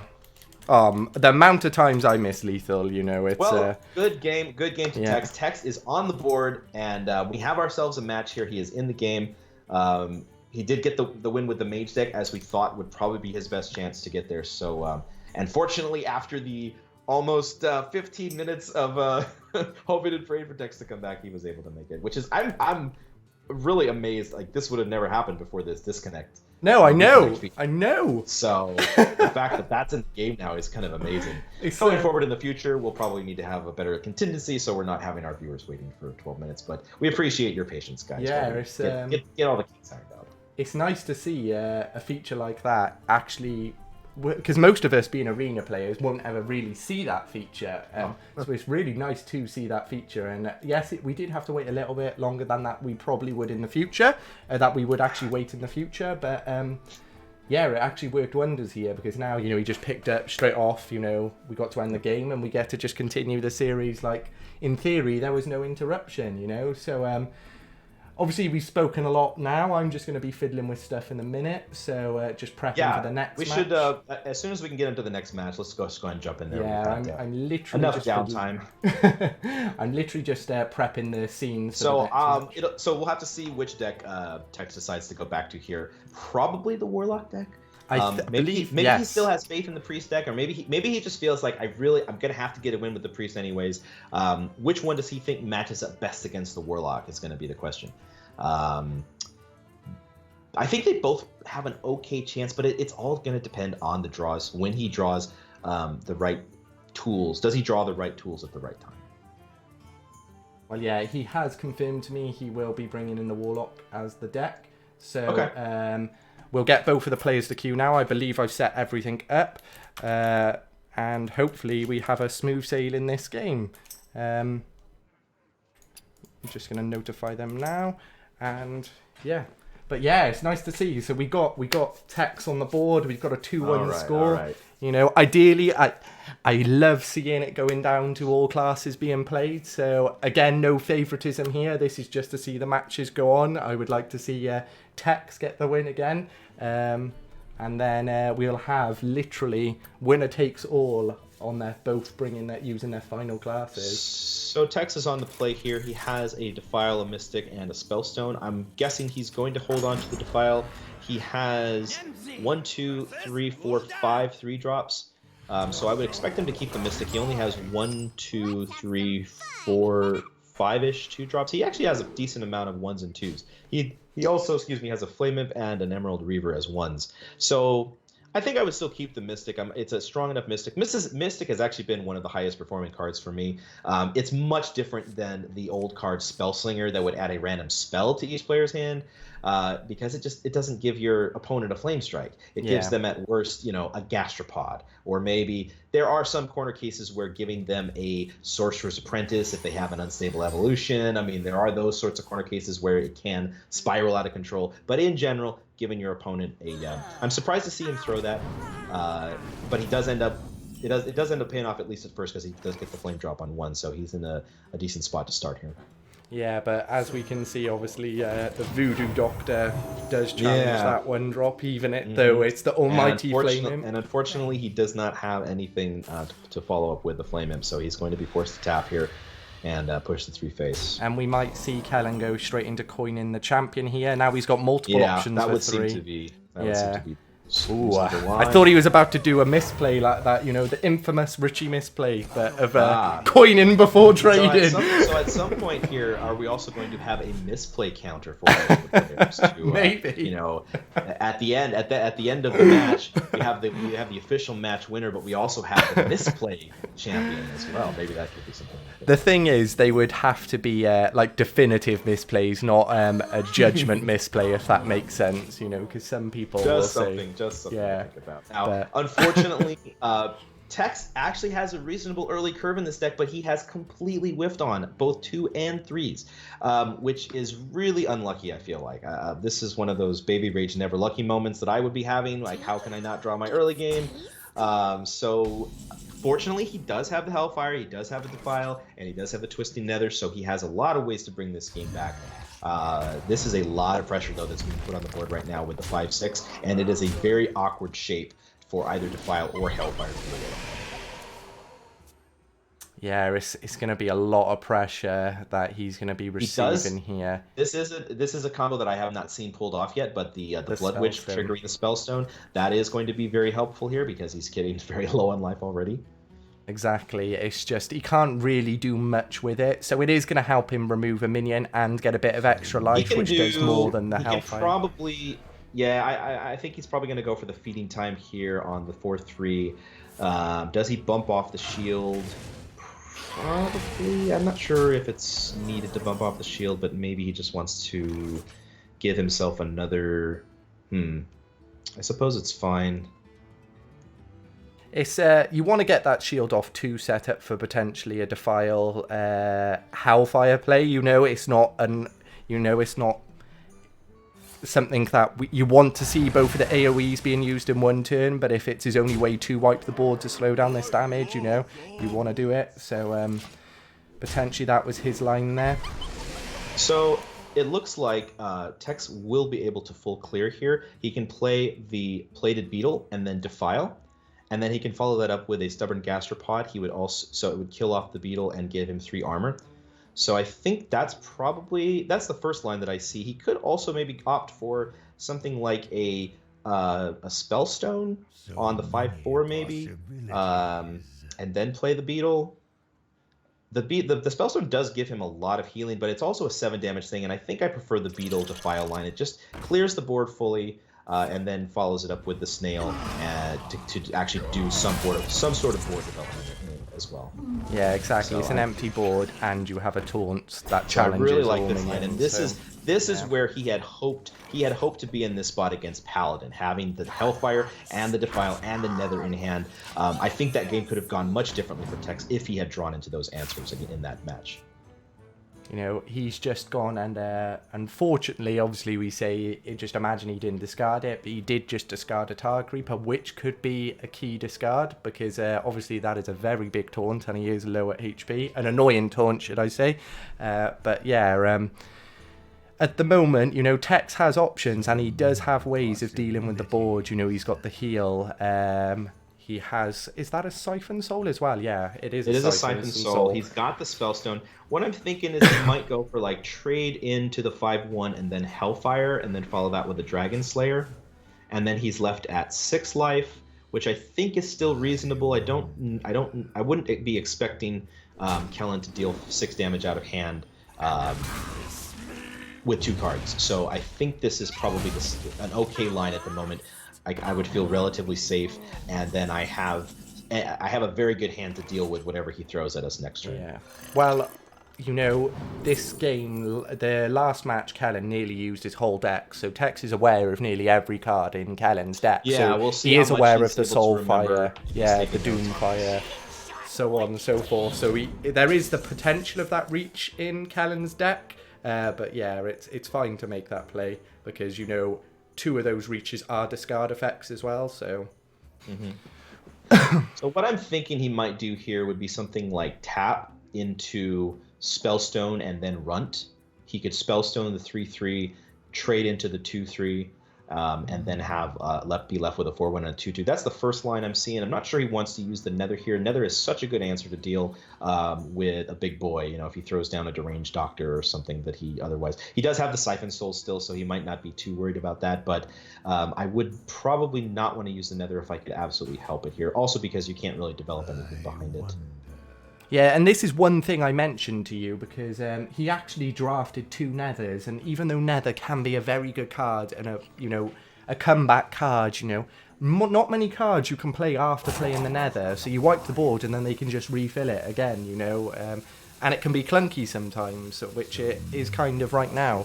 So Ttexxx is really not sure what to do here. He's really looks like he's going to opt for the Nether. Okay, this is really interesting. He does obviously have both the Spellstone and the Siphon, so using the Nether here is not that bad if Kellen does have a big boy to throw down. Ooh, okay. And Kellen has absolutely whiffed. This is an absolutely wonderful spot here. He is going to be able to clear the Bone Drake by using either Shadow Bolt and Feeding Time or Shadow Bolt and Drain Soul. Looks like either one of those would work. He also does draw double Feeding Time, but he only has the 9 mana currently. That would be kind of a really good play. You can actually do a full wipe with Shadow Bolt, Mortal Coil, and Feeding Time, I believe. Yep. Yeah, no, Shadow... No, he can't. No, sorry. He doesn't have enough mana, I don't he's think. 1 mana off. But he is able to clear this and draw a card. Oh, he decided to go this route. Okay, he could have done the Drain Soul plus Mortal Coil there. So maybe he thinks he can get a little bit better... I feel like maybe you should have done the Drain Soul. It also gives you a little bit more healing there, but maybe is there something I'm missing on that line? I don't know. You do think maybe you value the healing because you are low and you are leaving him with the 3 damage, so it is a bit maybe he feels unsure. like this is still a little bit more flexible depending on if the opponent spreads. Maybe he feels like, well, I'd rather have a Drain Soul and a Mortal Coil to deal with 2 different targets if I can help it, So they are both low, and they both do have options. It's not anyone's particular game at the moment, but I feel... He was probably really hoping for the taunt here, and he is going to opt to go with the Space Stone. I think I'm okay with that, just because you're so low already, and you really want to be able to push this 3 damage to the opponent's face. The Stonehill Defender is a very nice top deck. It's a little bit unlucky drawing... I guess he goes with the Fellhound here. The discards are obviously make this card very awkward. He decides to go with the Feeding Time and the Mortal Coil on the 3/4. So are there any more? He does have one more. Ttexxx has one more Nether in the deck, but outside of that, I think he is out of board clears now. So the spread here is actually quite difficult for Ttexxx to deal with, even though he's on a reasonable amount of life compared to where he was before. He does draw his own Feeding Time, which is really nice to help him kind of spread and get back on the board. The Venomancer here is also something that if Kellen wants to deal with it, he has to trade everything in and Mortal Coil. He's going to be able to play out his hand here and not get any discards from the Fellhound. So in the end, that looks like that's a very strong play at first. He does also draw into a rock. Very interesting here. Does he want the Lackey down? He still has a Doomguard and a Dreadlord in the deck, does he not? He does, that's correct, yeah. So I definitely want to see the Lackey come down here like it did. Even though we're discarding the rock would be a nice card to throw down there with the taunt. Yeah, I'm not sure about that. If he, it might have been a safer line there to throw down the rock and then the Fellhound, but he's obviously valuing getting that demon out of the 2/2 very highly. And he feels like even if the opponent has removal for my 3/8, he's only pushing 6 damage. I'm not dead on board. Yeah, so interestingly, he traded in some minions into the 2/3 there, obviously, because he's expecting, well, the 2/5 at the point in time, the 2/5 to trade into his taunt, obviously, because that's the way to kill it, and then it finish it off. It be finished off by the taunt's attack. One thing to note here is that the Fiendish Circle was picked over an Argent Commander. Now, he wouldn't be able to play the Argent Commander along with the Siphon this turn, but it was sort of an experimental pick. I think Ttexxx said that he kind of wanted just to try the card. I think in general you would want to pick an Argent Commander over a Fiendish Circle, but we'll see. Maybe in this circumstance this is going to work out, but a lot of it's going to depend on does he pull a Despicable Dreadlord, or even Doomguard is good, but I think the Despicable Dreadlord. Well, this is what I was going to say. Would you trade in, pop it, and poison the minion coming out of it? Because you know, if he remembers, he's seen these minions previous game. The Dreadlord. Yeah, you're right. So and the Ttexxx would know Doomguard. that there is a Dreadlord, and he knows that if a Dreadlord comes out of that thing, I'm going to be in really bad shape here. But he decides the face damage is more important, and he's going to hold the Fiendish Circle. It looks like. I can understand this line of play because so this is probably gonna decide the game here. Does he get the Dreadlord or not? Oh, he gets a Mogushan off the top. Okay, that is wow. That is really, and he gets a Doomguard. That's that's okay for him. It's not not lethal yet, but it is a lot of pressure, and he's gonna have this Mogushan now. That is whoops. Oh, he decides to tap. Wow. Okay. Okay, so what does now he would be dead. left? So now he would be dead to a Hellfire. Yes, and but he knows he's seen one Hellfire already. So he probably, and obviously the opponent stopped decking, so he feels like He really wanted to get the extra body on the board, apparently. That's really interesting. Oh, Curse of Weakness. Oh, wow, okay. So he can actually clear the Mogushan and stall the opponent's board till next turn. This might actually be it, yeah.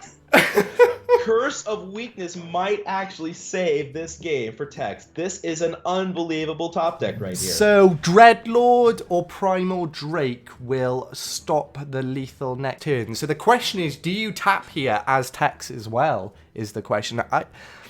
You know he's got a Dreadlord in deck. You don't know he has... And you know he's got a Godfrey. You don't know he has a Drake. So... He's got a few options here with the top deck. I think he's just gonna go ham with this weakness. He's not gonna give any chance for any sort of buffing shenanigans to go on. I definitely feel that, but I think you do a tap as well myself. Yeah. He's just gonna go full ham on the Curse of Weakness, it looks like. Yeah. This is unbelievable. Oh my god, what a top deck. Curse of Weakness. Will it actually save the game? I don't think Taunt is enough to do it here. It's not. I think this is going to be GG.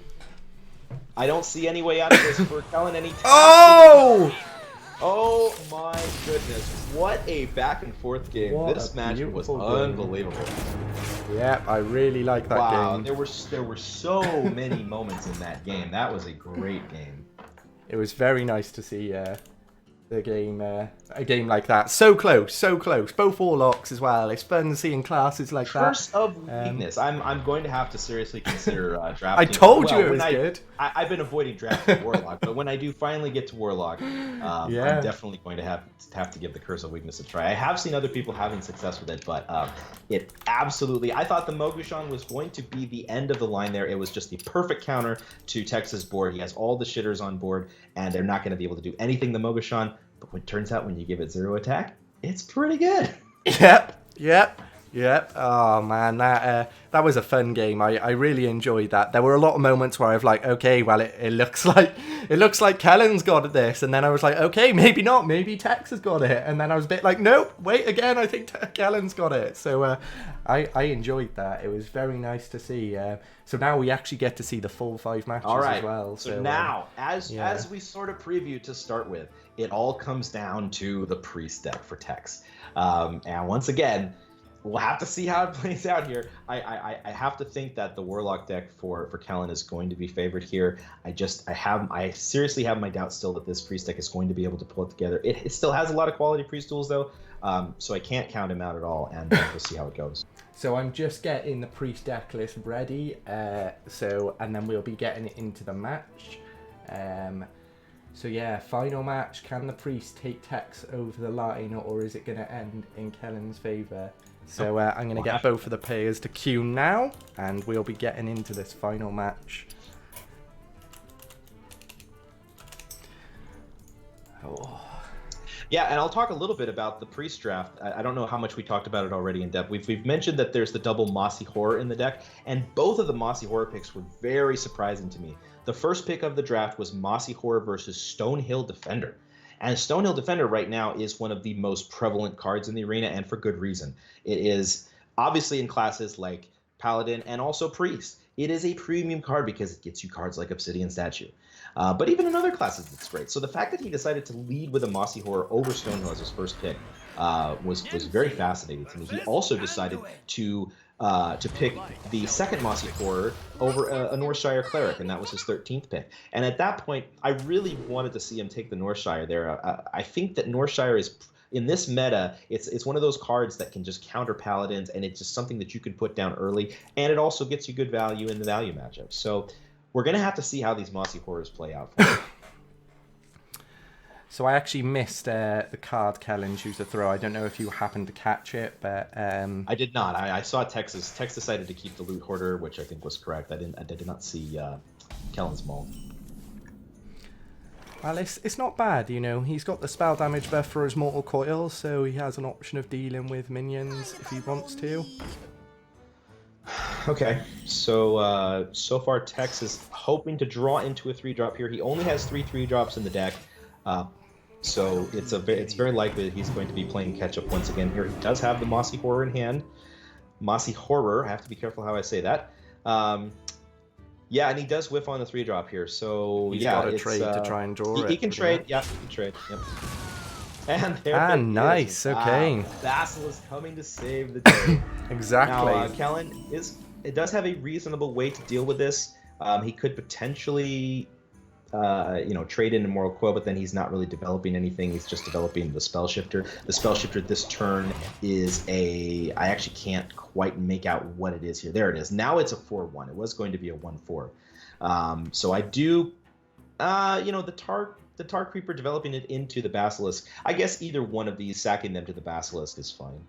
Yeah, you're gonna give one to sack, aren't you? So you just decide, and you can maybe say you trade in the 2/4 Mortal Coil and then drop the Spell Shifter, but he probably prefers putting the Spell Shifter down as a 4/1. He probably thinks, well, I'm against a priest, it's going to be very difficult, or at least more difficult than other classes for him to deal with a 4/1 minion. So he's probably okay to start with a Mortal Coil here and then drop the Spell Shifter. And that is the line that he goes with. And now, Ttexxx is going to be able to follow up pretty nicely with a Shadow Madness here and get the board back. Or at least, clear the board. He's going to reset the board. He doesn't quite have the board back yet. Divine Hymn was another one of these very interesting picks. I'm not sure. We'll have to ask Ttexxx if he has a certain priest style that he goes for. But the Divine Hymn was actually drafted over a Bittertide Hydra. And at the time, it did feel like Bittertide would have been a pretty decent minion to have in this deck. Just a nice big statted minion to put on board. So I'm not sure exactly how the Divine Hymn has worked out for him. Mossy Horror is not really doing anything here. So it's probably just going to be a Scalebane. I'm not sure that he wants to preemptively smite the 4/7. He might do that because maybe he just wants to play a Volcanosaur next turn. And it does look like he's going to go with the preemptive smite.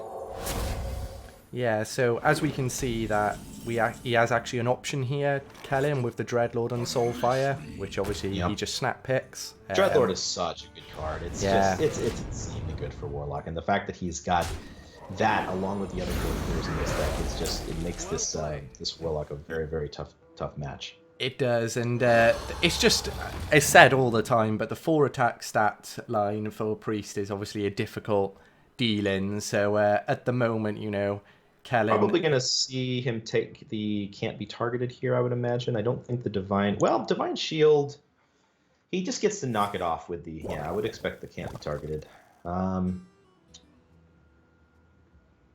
Yeah, so he's seen, again, as I mentioned, seen a majority of Kellen's list, and really, there's 2 spells that target the minion, Drain Life and... Oh no, Talalife, Feeding Time as well. Feeding time. And there's no more Blast Crystal Potion in the game, so he doesn't have to worry about that sort of a card anymore. Siphon Soul would be the main one to worry about.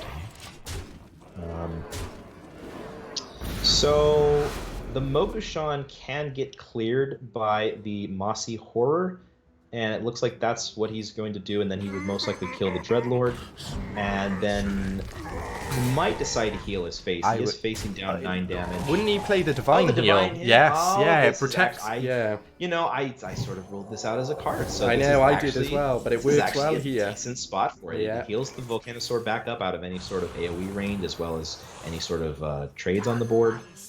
So Divine Minions trying well. Yeah, it's done very good work. Very good work. Shadow Madness? No, there's no good Shadow Madness. So the Furious Etten does not have an answer so far. There's not a really good answer in hand for Kellen unless he does like a Defile plus Feeding Time, which he might end up doing. But otherwise, he doesn't have a good answer for the Etten. So the Etten I would definitely like to see. The question is, do you follow up with a heal? Do you play the Oracle? The Oracle doesn't necessarily add any Defile. Wouldn't need to use the Feeding Time because obviously you can hit in and then still have a 1 life minion left. So and then Defile. No, he would.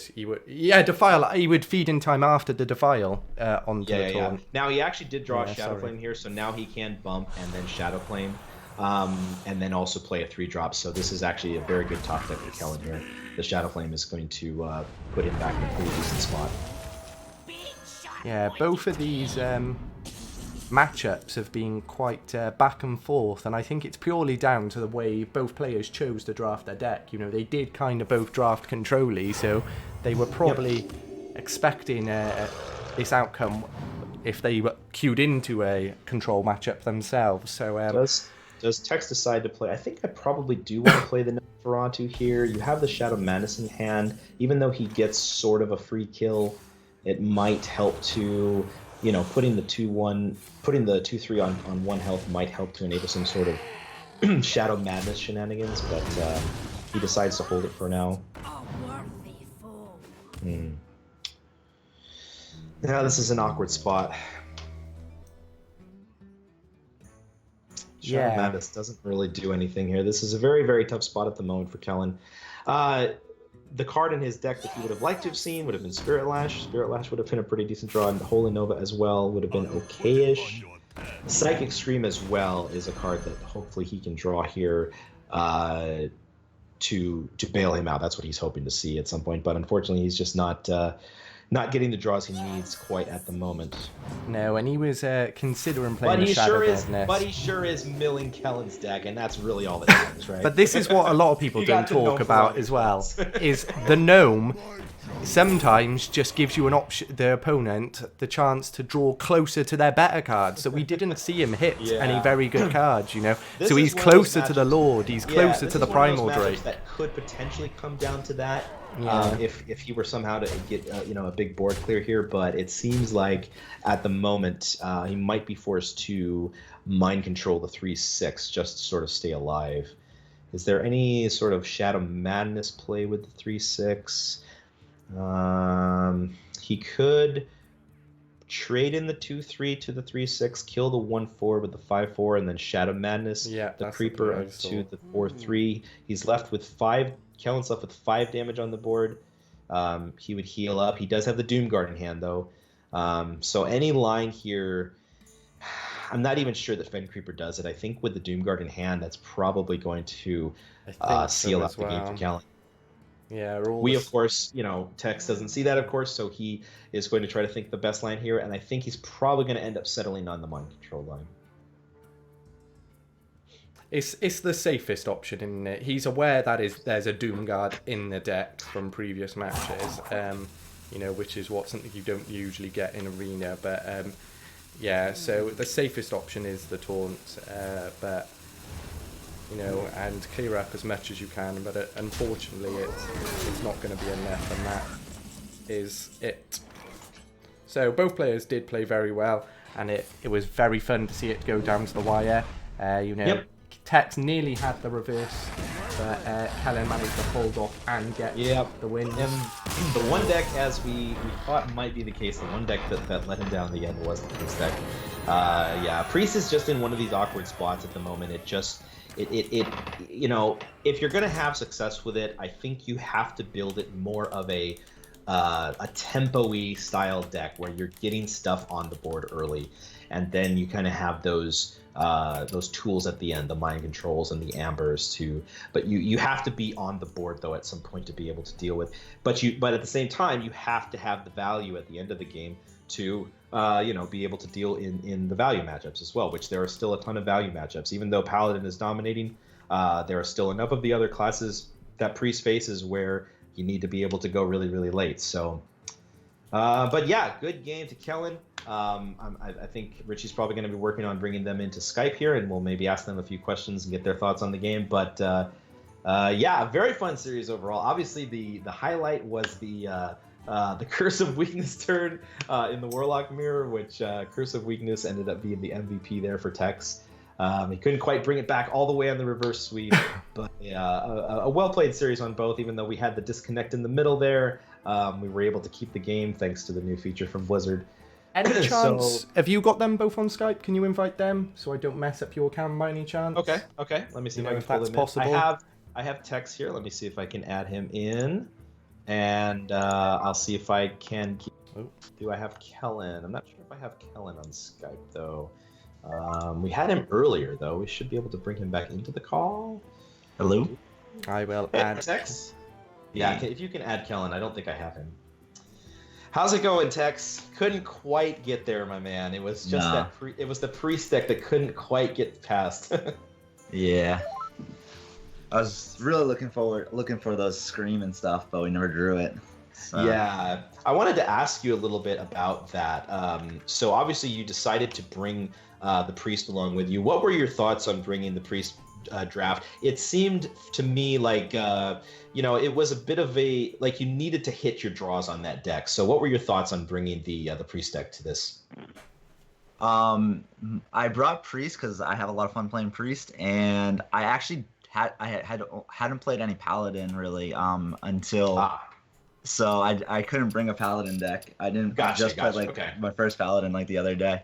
Okay, sure. I knew it would be struggle against the aggressive classes, but I thought I'd be able to play the priest. So I thought the priest would be able to dominate any other slower decks. So that if he could run me over with a rogue and paladin with the priest deck, but he had to win all three of his decks. So I thought the priest would be able to hold off the third deck that he'd play. I see. So if you had drawn a little bit more of the AOE there, you might have been able to get there, but that scream was hiding in the deck.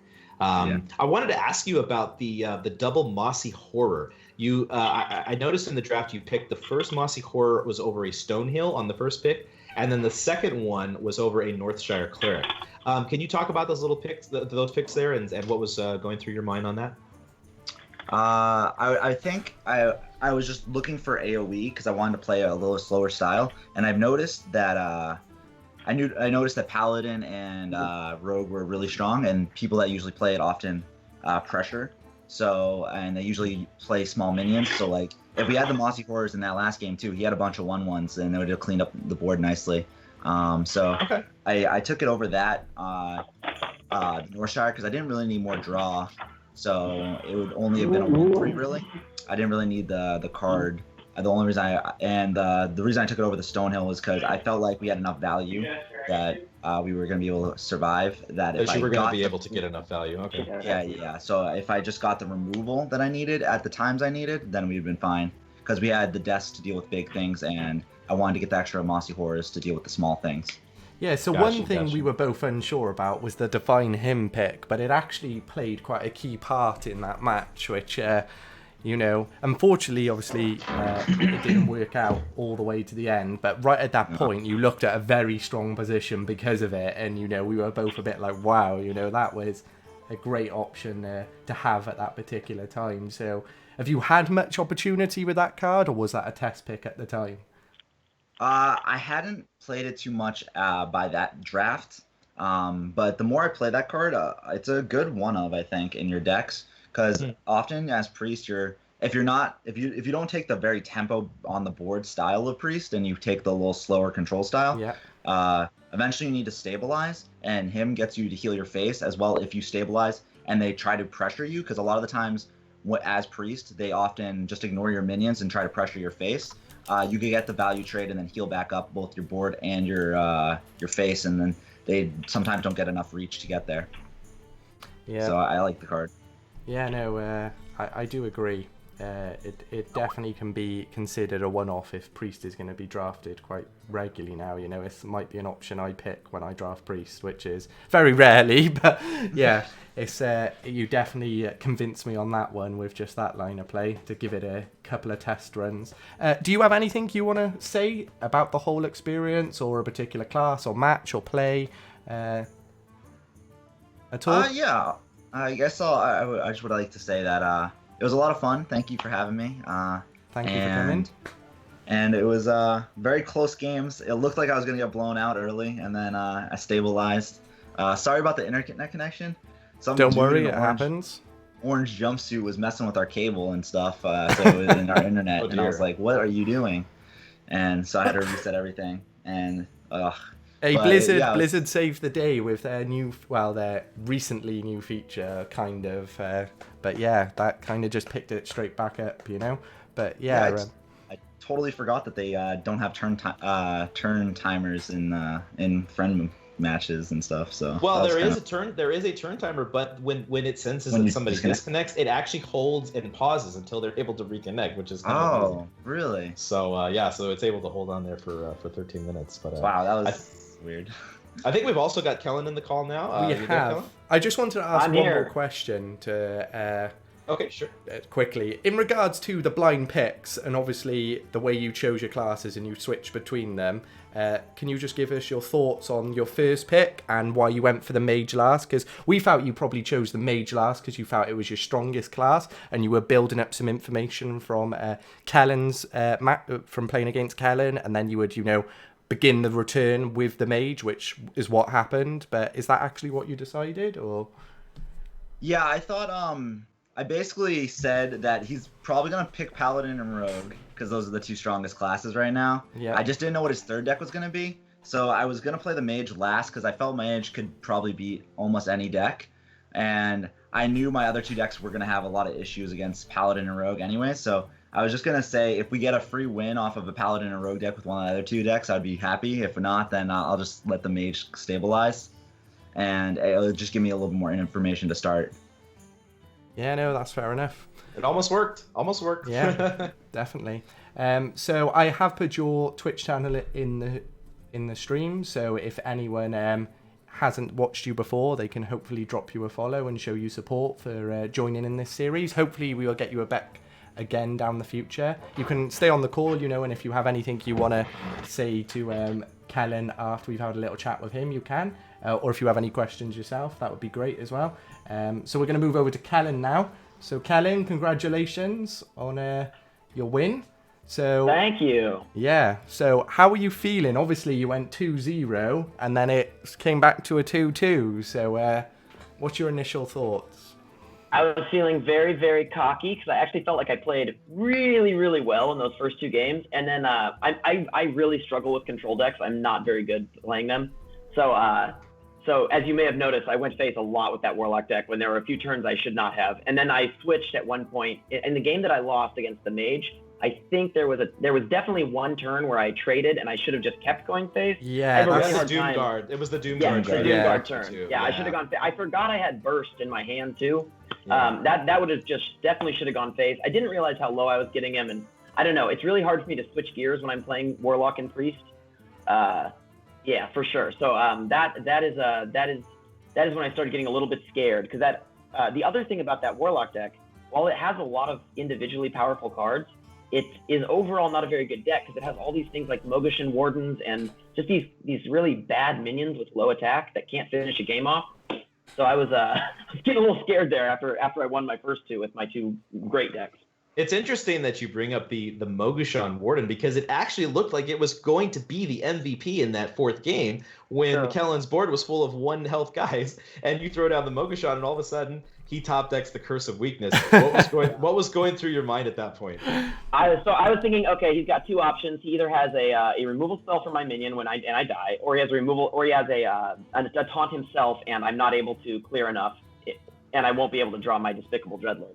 That game, my main goal was to get the Lackey to pop for a Dreadlord rather than the Doom Guard. Right. Yeah. It would clear the entire board and then we could see, and we were wondering that. Ttexxx, do you know at that point, were you thinking about the Dreadlord and whether or not you should pop the Lackey to try to deal with it, or do you remember what you were thinking at that point?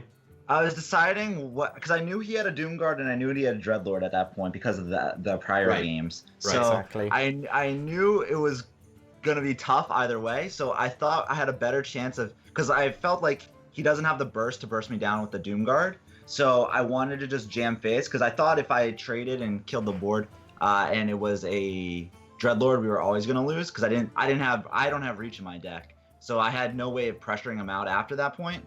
So if he played a Morgushan Warden or something, I could never get through. So at that point, I was just trying to make sure that we pressure face and hope that I won the 50-50 and then he didn't have any extra reach as well. So, but I assumed he didn't have the reach because of just like how I counted and how few cards he had. So I just decided that it was like the perfect card. It was the perfect card in that situation. And me and Ricci are sitting here like, oh my God, this is going to win the game. Curse of Weakness, what the hell? Yeah, it was great to see because I was saying, I think that card, I don't know if you played much Warlock, but I think that card's very undervalued. Obviously, Warlock ain't in a great state at the moment, but this is one reason the card Warlock can actually win games is because it gives you the option to be aggressive, it gives you the option to be controlling, and it just gives you the option to survive a turn to give you answers next turn. So I really like the card, and it was great to see it be a key part of a particular match there. So yeah, but I really enjoyed the series as a whole. I do have one more question for Kellen on your. I noticed on your Paladin draft, you went very early on the 4th pick for a second equality over an Egg Napper, and I think the 5th pick was a second Vine Cleaver over the first Maul. Can you talk a little bit about what you were thinking there? I know for me personally, I tend to be a little hesitant about going, especially for like a second Vine Cleaver that early on in the draft, because it seems like you're very likely to get either that or Silver Sword offered later. Can you talk a little bit about your logic on the draft there? Yeah, actually, both of those picks depend on the other one. So the value of equality goes up the more you're able to produce 1/1 tokens, 1/1 Silverhand recruits. So the fact that I had a Vine Cleaver encouraged me to take more qualities, and the fact that I had more qualities then encouraged me to take more Vine Cleavers, because each one makes the other so much better in the late game. If you can, obviously Vine Cleaver stand on its own is incredible, but if you have the equality in addition to that, it means you can use those tokens to great effect in the late game, especially in this meta where there's all these furious Ettins and really large taunts. Yeah, so one thing I was going to say about the draft is, obviously you mentioned equality and the Vine Cleavers working together, but it was the cost that, like, I completely agree there, but the cost was concerning me. Obviously they're expensive cards, they're very good, and then you've obviously got the Silver Sword at the cost as well. And one thing I quite would like to see is on your 6th pick, you would already had the second equality by now, and on your 6th pick you had a Chain Gang versus a Light's Justice. And I think my personal choice, I would have chose the Light's Justice as the ability for the early game control and the ability to ping the quality minions if you didn't actually have some minions out, because the Vine Cleaver does cost so much, if that makes sense. Right. So my reasoning there, my goal with the Paladin deck right now is to take at least one Silver Sword and probably at least one Maul. Yeah. At pick 6, since I have 2 Vine Cleavers already, I'd be at 50% weapon ratio in my deck. So I'd be, and that's 2 weapons with 6 charges between the 2. So I'd be on 6 charges plus 4 charges from Light's Justice. So Light's Justice drawn in the late game is never going to get used ever. I'll just never be able to even play it. So that was my reasoning there. I was concerned that I would end up. Fair enough. Yeah, I think I discussed it during the draft on stream, because it was very important to me that I had too many charges. I really would prefer to take Light's Justice almost always. I think that card is so good. I love it so much. Yeah. And if in any other draft where I hadn't taken 2 Vine Cleavers already, I would have taken Light's Justice there. One more question. What were your thoughts on taking the 3rd equality it was your 16th pick? You could either gone Lightfuse Stegodon, and you had quite a bit of dude synergy at that time. You could also gone Bloodsail Raider for a pretty strong 2-drop, especially with all the weapons you had. What was your thought there taking the 3rd equality? So that was kind of a meta test there. So I'm still learning what's good and what's bad. And one of the reasons I took the equality there is because at that point I had, I believe, a Lost in the Jungle and a few other early game one power or token creators, dude creators, and that 3rd equality means now I can take anything that helps me kill opposing 1 toughness minions. So I believe I took obviously Primordial Drake, good standalone, but now Primordial Drake is an insane card in my deck because I have a turn 10 full board clear. I can take any Consecration and it becomes I will always have my combo of Consecration and Equality. I can take any wild Pyromancer I see. So basically, by taking that 3rd equality, I'm making it easier to cast equality earlier, so I don't have to save my equality for the late game. I can just use one to clear a Tar Creeper and a 2/2 or something. Yeah. And I can also set up for combinations with equality more easily. At pick 16, I have 14 picks left to take cards that work well with equality. So I was trying to create not exactly a combo deck, but more of a deck that can take advantage of that synergy. And what did you think as the results? The deck ended up going, I think, 7-3. Did you, in retrospect, like the 3rd equality? Would you have gone a different route, or? I did. I liked what happened. I kind of got wrecked by the shift on meta, the shift in power level of decks. So that deck was drafted after the change. It was. I thought it was a pre-hotfix deck. Okay. That was a post-hotfix deck. Yeah. Okay. So that makes the second Vine Cleaver pick a little bit more reasonable then. Okay. Right. That was drafted post-hotfix. I have a lot of rares though in it for some reason, but I don't think they didn't take down the rares that much. There are still a lot of rares. They did not really reduce it all that much. It's not nearly as big of a hotfix as the one that we saw with the 10.4 patch. I think what they've just done is they've just fiddled with the buckets. What someone pointed out, I can't remember what it is done, but they've brought in, they've carried over the old way of how they draft, they value rares into the new way that they have buckets. So like rares are getting escalated in their picks. I'm probably not explaining it as well as this other person did, but it's the merge of two drafting systems rather than just the bucket drafting system and the old one being dropped down. So we're seeing rares more than we should. And I think it was Tarrant, and he's saying they should slash the Lightforge. They should just remove the old system completely, where they were giving micro adjustments to rares, or something like that. But speaking of that, one of the ways you can tell that my deck was drafted post is the number of bad cards. That's basically what I've been able to tell the difference between decks is does a deck have 3 to 10 bad cards, and this deck does. I would not call Noble Sacrifice a bad card, but it's certainly not a card this deck wanted. Neither is the double Blessing of Wisdom, Blessing of Might. Those cards aren't particularly good in a deck with. In this deck, I felt I didn't need to use those cards I would rather use the Equality than a Blessing of Might. I didn't need more things to help my small minions be good. And then there were a few other cards in the deck that I just really didn't want but was forced to take. So I think if I had the draft mostly the same but 2 days earlier, I would have been very happy with it. Right. And of course, you only had one steed, so obviously it's a hotfix deck, Kappa. I do think I got pretty lucky in the rogue game. Top decking Patient Assassin on turn 3 was the ideal situation because it let me eviscerate the 4/4 Frost Rider. I probably would have been punished a lot by that. And would have been forced to to point a Banshee. Tough for Ttexxx to deal with. You. And then the decision to go face the Shadowblade in that game was really cool. That worked out really well. Because I had the sap in hand, I was able to Venture Co Mercenary and attack his face for a lot really quickly. I think he was at 28 when I did that. And I just decided to flip the switch and just go, and it worked out very well in that particular game. Yeah, you were and ahhing at a point of trading, and I was like, because my first instinct was just to go all face, like you ended up doing. But then when you were and ahhing about trading, I was like, why is he considering trading? And then obviously you were considering, obviously it's a mind control next to him. What does that do to me? Right. So was that the turn? So I believe it was the turn that I played the Venture Co Mercenary and played Shadowblade.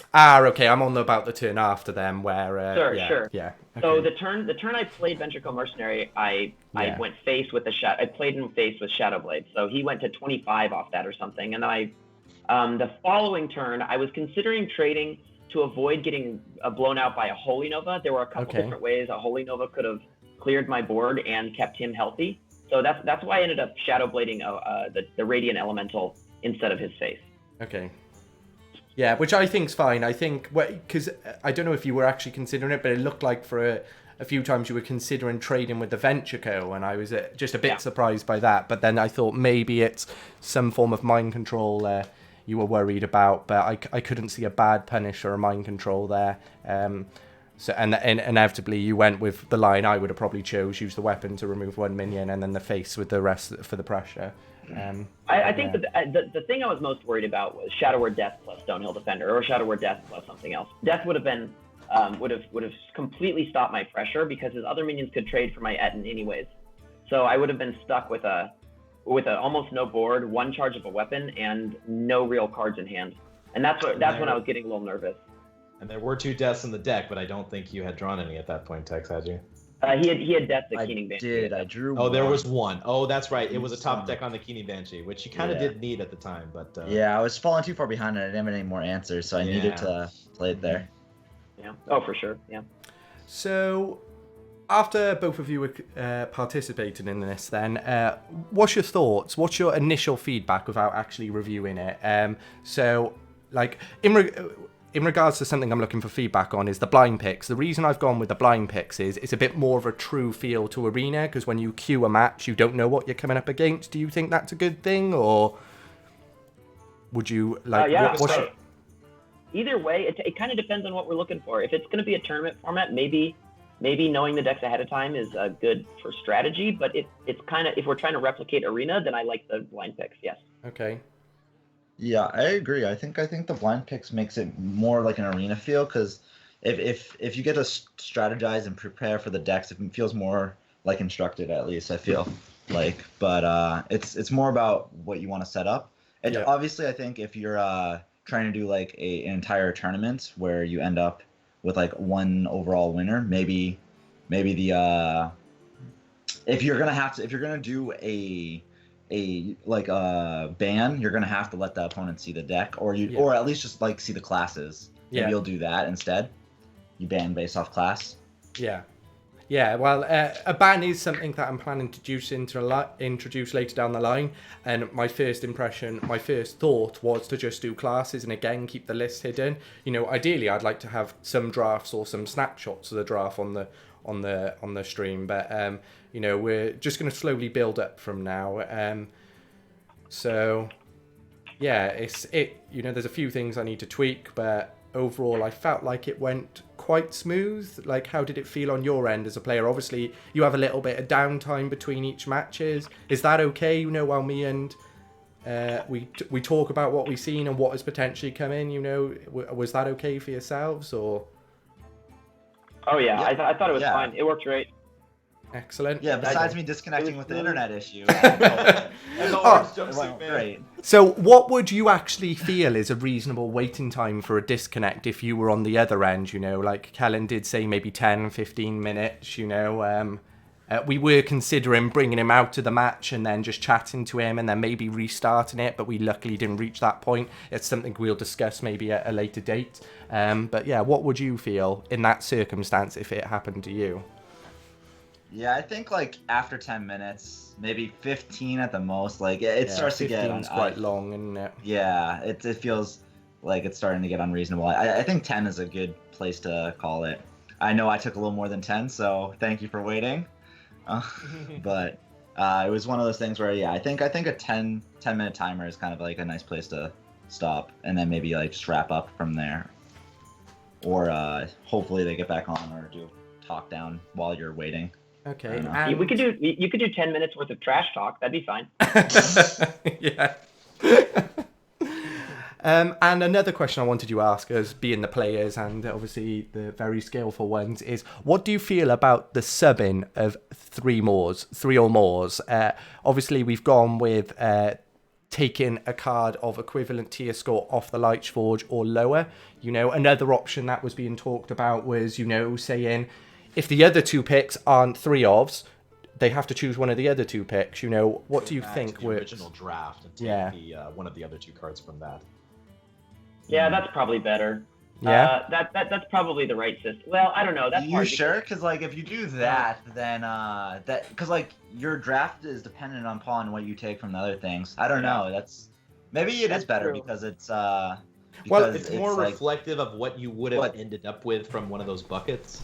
Yeah, exactly. Because Blizzard technically are putting equal cards in the bucket. Technically, the other options should, in theory, be the same tier, roughly around the same tier level, you know? But obviously, this is Blizzard buckets, not like, you know, Infinite Arena player buckets. But yeah. I don't know. It's interesting. I think honestly, all of those systems seem close enough in. It's too hard to say which one's better without a bunch of more information. I think they're all fine attempts at figuring it out. So I'd be okay with whichever decision.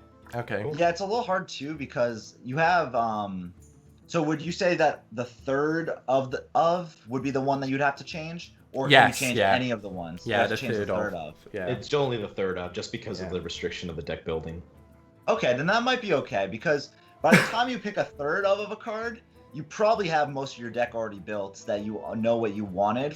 So, like, you can go back into the draft and take one of the other two cards. Because, like, by the time you take a third of a single card, you probably have enough of your deck that the other two picks, you would have had a good idea of what you would want anyways, right? Exactly. So I think I'll be okay with that as well. Yeah. So, any feedback off the top of your head? As I said, obviously, if you want to watch it later, you don't have to, and then you see some feedback, you know, that would be great. But do you have anything on the top of your head now?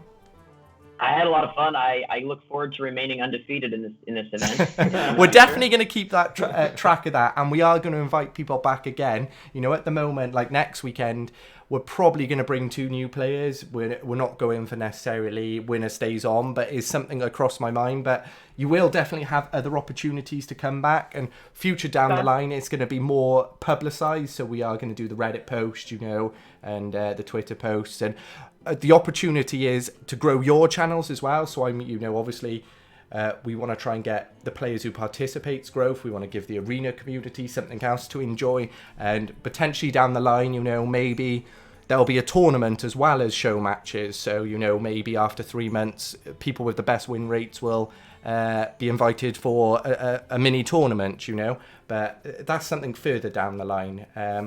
Sounds good to me. Yeah. I'm going to hold on to my belt for the time being. And just, Yes, certainly. I'm going to parade it around all of Portland, Oregon, just running around with the championship belt. So you guys let me know when I need to beat someone else to maintain that. Okay, so if you don't have any other feedback, do you just want to plug yourselves a little bit now? So I guess we'll go with Kellen first. Seems he was the winner. Sure. And then we'll go with Ttexxx shortly after that. I don't know, yeah. You can find me at twitch.tv/KellenAble. I'm Able Kellen on Twitter. Let's see, accomplishments. I've played in a couple great tournaments, including head-to-head arena series, where I defeated Ttexxx soundly in 5 games. Oh, soundly. Yeah, you know, it wasn't an issue. I had no problems. I certainly didn't make a misplay in the 3rd game, and I definitely it was actually pretty close. Anyways, yeah, you guys should check out my stream. I stream Monday through Friday from 10 to 2 Pacific Standard Time. Excellent. Thank you very much for that, and thank you for partaking.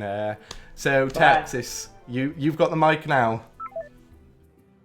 Well, thank you for having me on. I just want to say that again. It was a lot of fun. And if you don't know who I am, I'm Ttexxx. I stream Arena daily.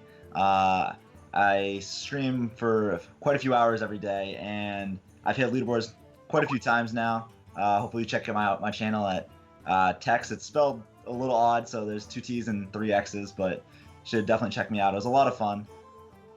So thanks for having me on. I was number 3 on the leaderboards in the month of January, so hopefully I can help you guys out if you're trying to learn Arena. If you have any questions, always feel free to stop on my channel and ask. I'm trying to help as many people as I can. So just thanks again. It was a lot of fun, and the games were awesome. Yeah, thank you for partaking. It was really fun, and I'm glad you got those 2 wins and it went to best of 5 in the end, so it was very nice to see. So thank you for all that, and I will definitely hit you up for another match in the future. So yeah, thank you. Take care. Bye now. Thanks. Okay, so Achenar, have you got anything you would like to add at the end here? No, it was a very interesting match. Obviously, the Curse of Weakness game, man. That's the highlight of the match there. And yeah, 2 very good players. Definitely check them out. If you want, you can also follow me on Twitter at Achenar_HS. I am planning on streaming. I know it's been a little while since I've streamed, but I am planning on doing some streams coming up in May. So you can also follow me on Twitch, Achenar_HS. And I do have a YouTube channel as well. You can go and I think my Twitter has a link to that. If you want to check out some of the songs, we have like meme songs on there and also some serious songs and stuff. And yeah, it was fun. And, definitely recommend hitting up his YouTube if you haven't. But I'm very interested to see if we can get this thing to get rolling, because this is a format that I think is very enjoyable to watch. As a nice addition to the arena streams. Keymasters was one of my favorite events, but that's been like almost a couple years now since Keymasters was a thing. So having an event going on like this on a regular basis, I think it would be a great addition to the arena community. Yeah, it'd be great. And to be honest, so thank you, Ricci, for spearheading it. Yeah, well, thank you for the help. Thank you for the help in the hosts and the information gather and everything else you did. You have helped out a lot, and it'll be nice to have you back again. And yeah, I'm looking forward to the next one. We'll hopefully get some EU players next time. I'm not fully sure who it would be. Usually, my plan is at this point to announce the next 2 players who would be playing. You know, I already have it lined up, but at this point, I'm going to have to approach them. I'm going to probably post a link to the highlight on Discord and Reddit to get some feedback from other Arena community members, and then, you know, hopefully get more people to come and watch next time who could maybe provide some further feedback to further develop the series. So, yeah, thank you all for watching, and thank you, Achenar, for partaking. Cheers. Yeah, I think we'll end the series there now. So, yeah, thank you everyone for watching. Thanks for the everyone for coming. turn. And yeah, we'll just leave it there for now. I'm probably going to stream myself, but I'm going to take a little break, so I'm going to put the end banner on. Sure. Yeah. So thank you all for watching. All right.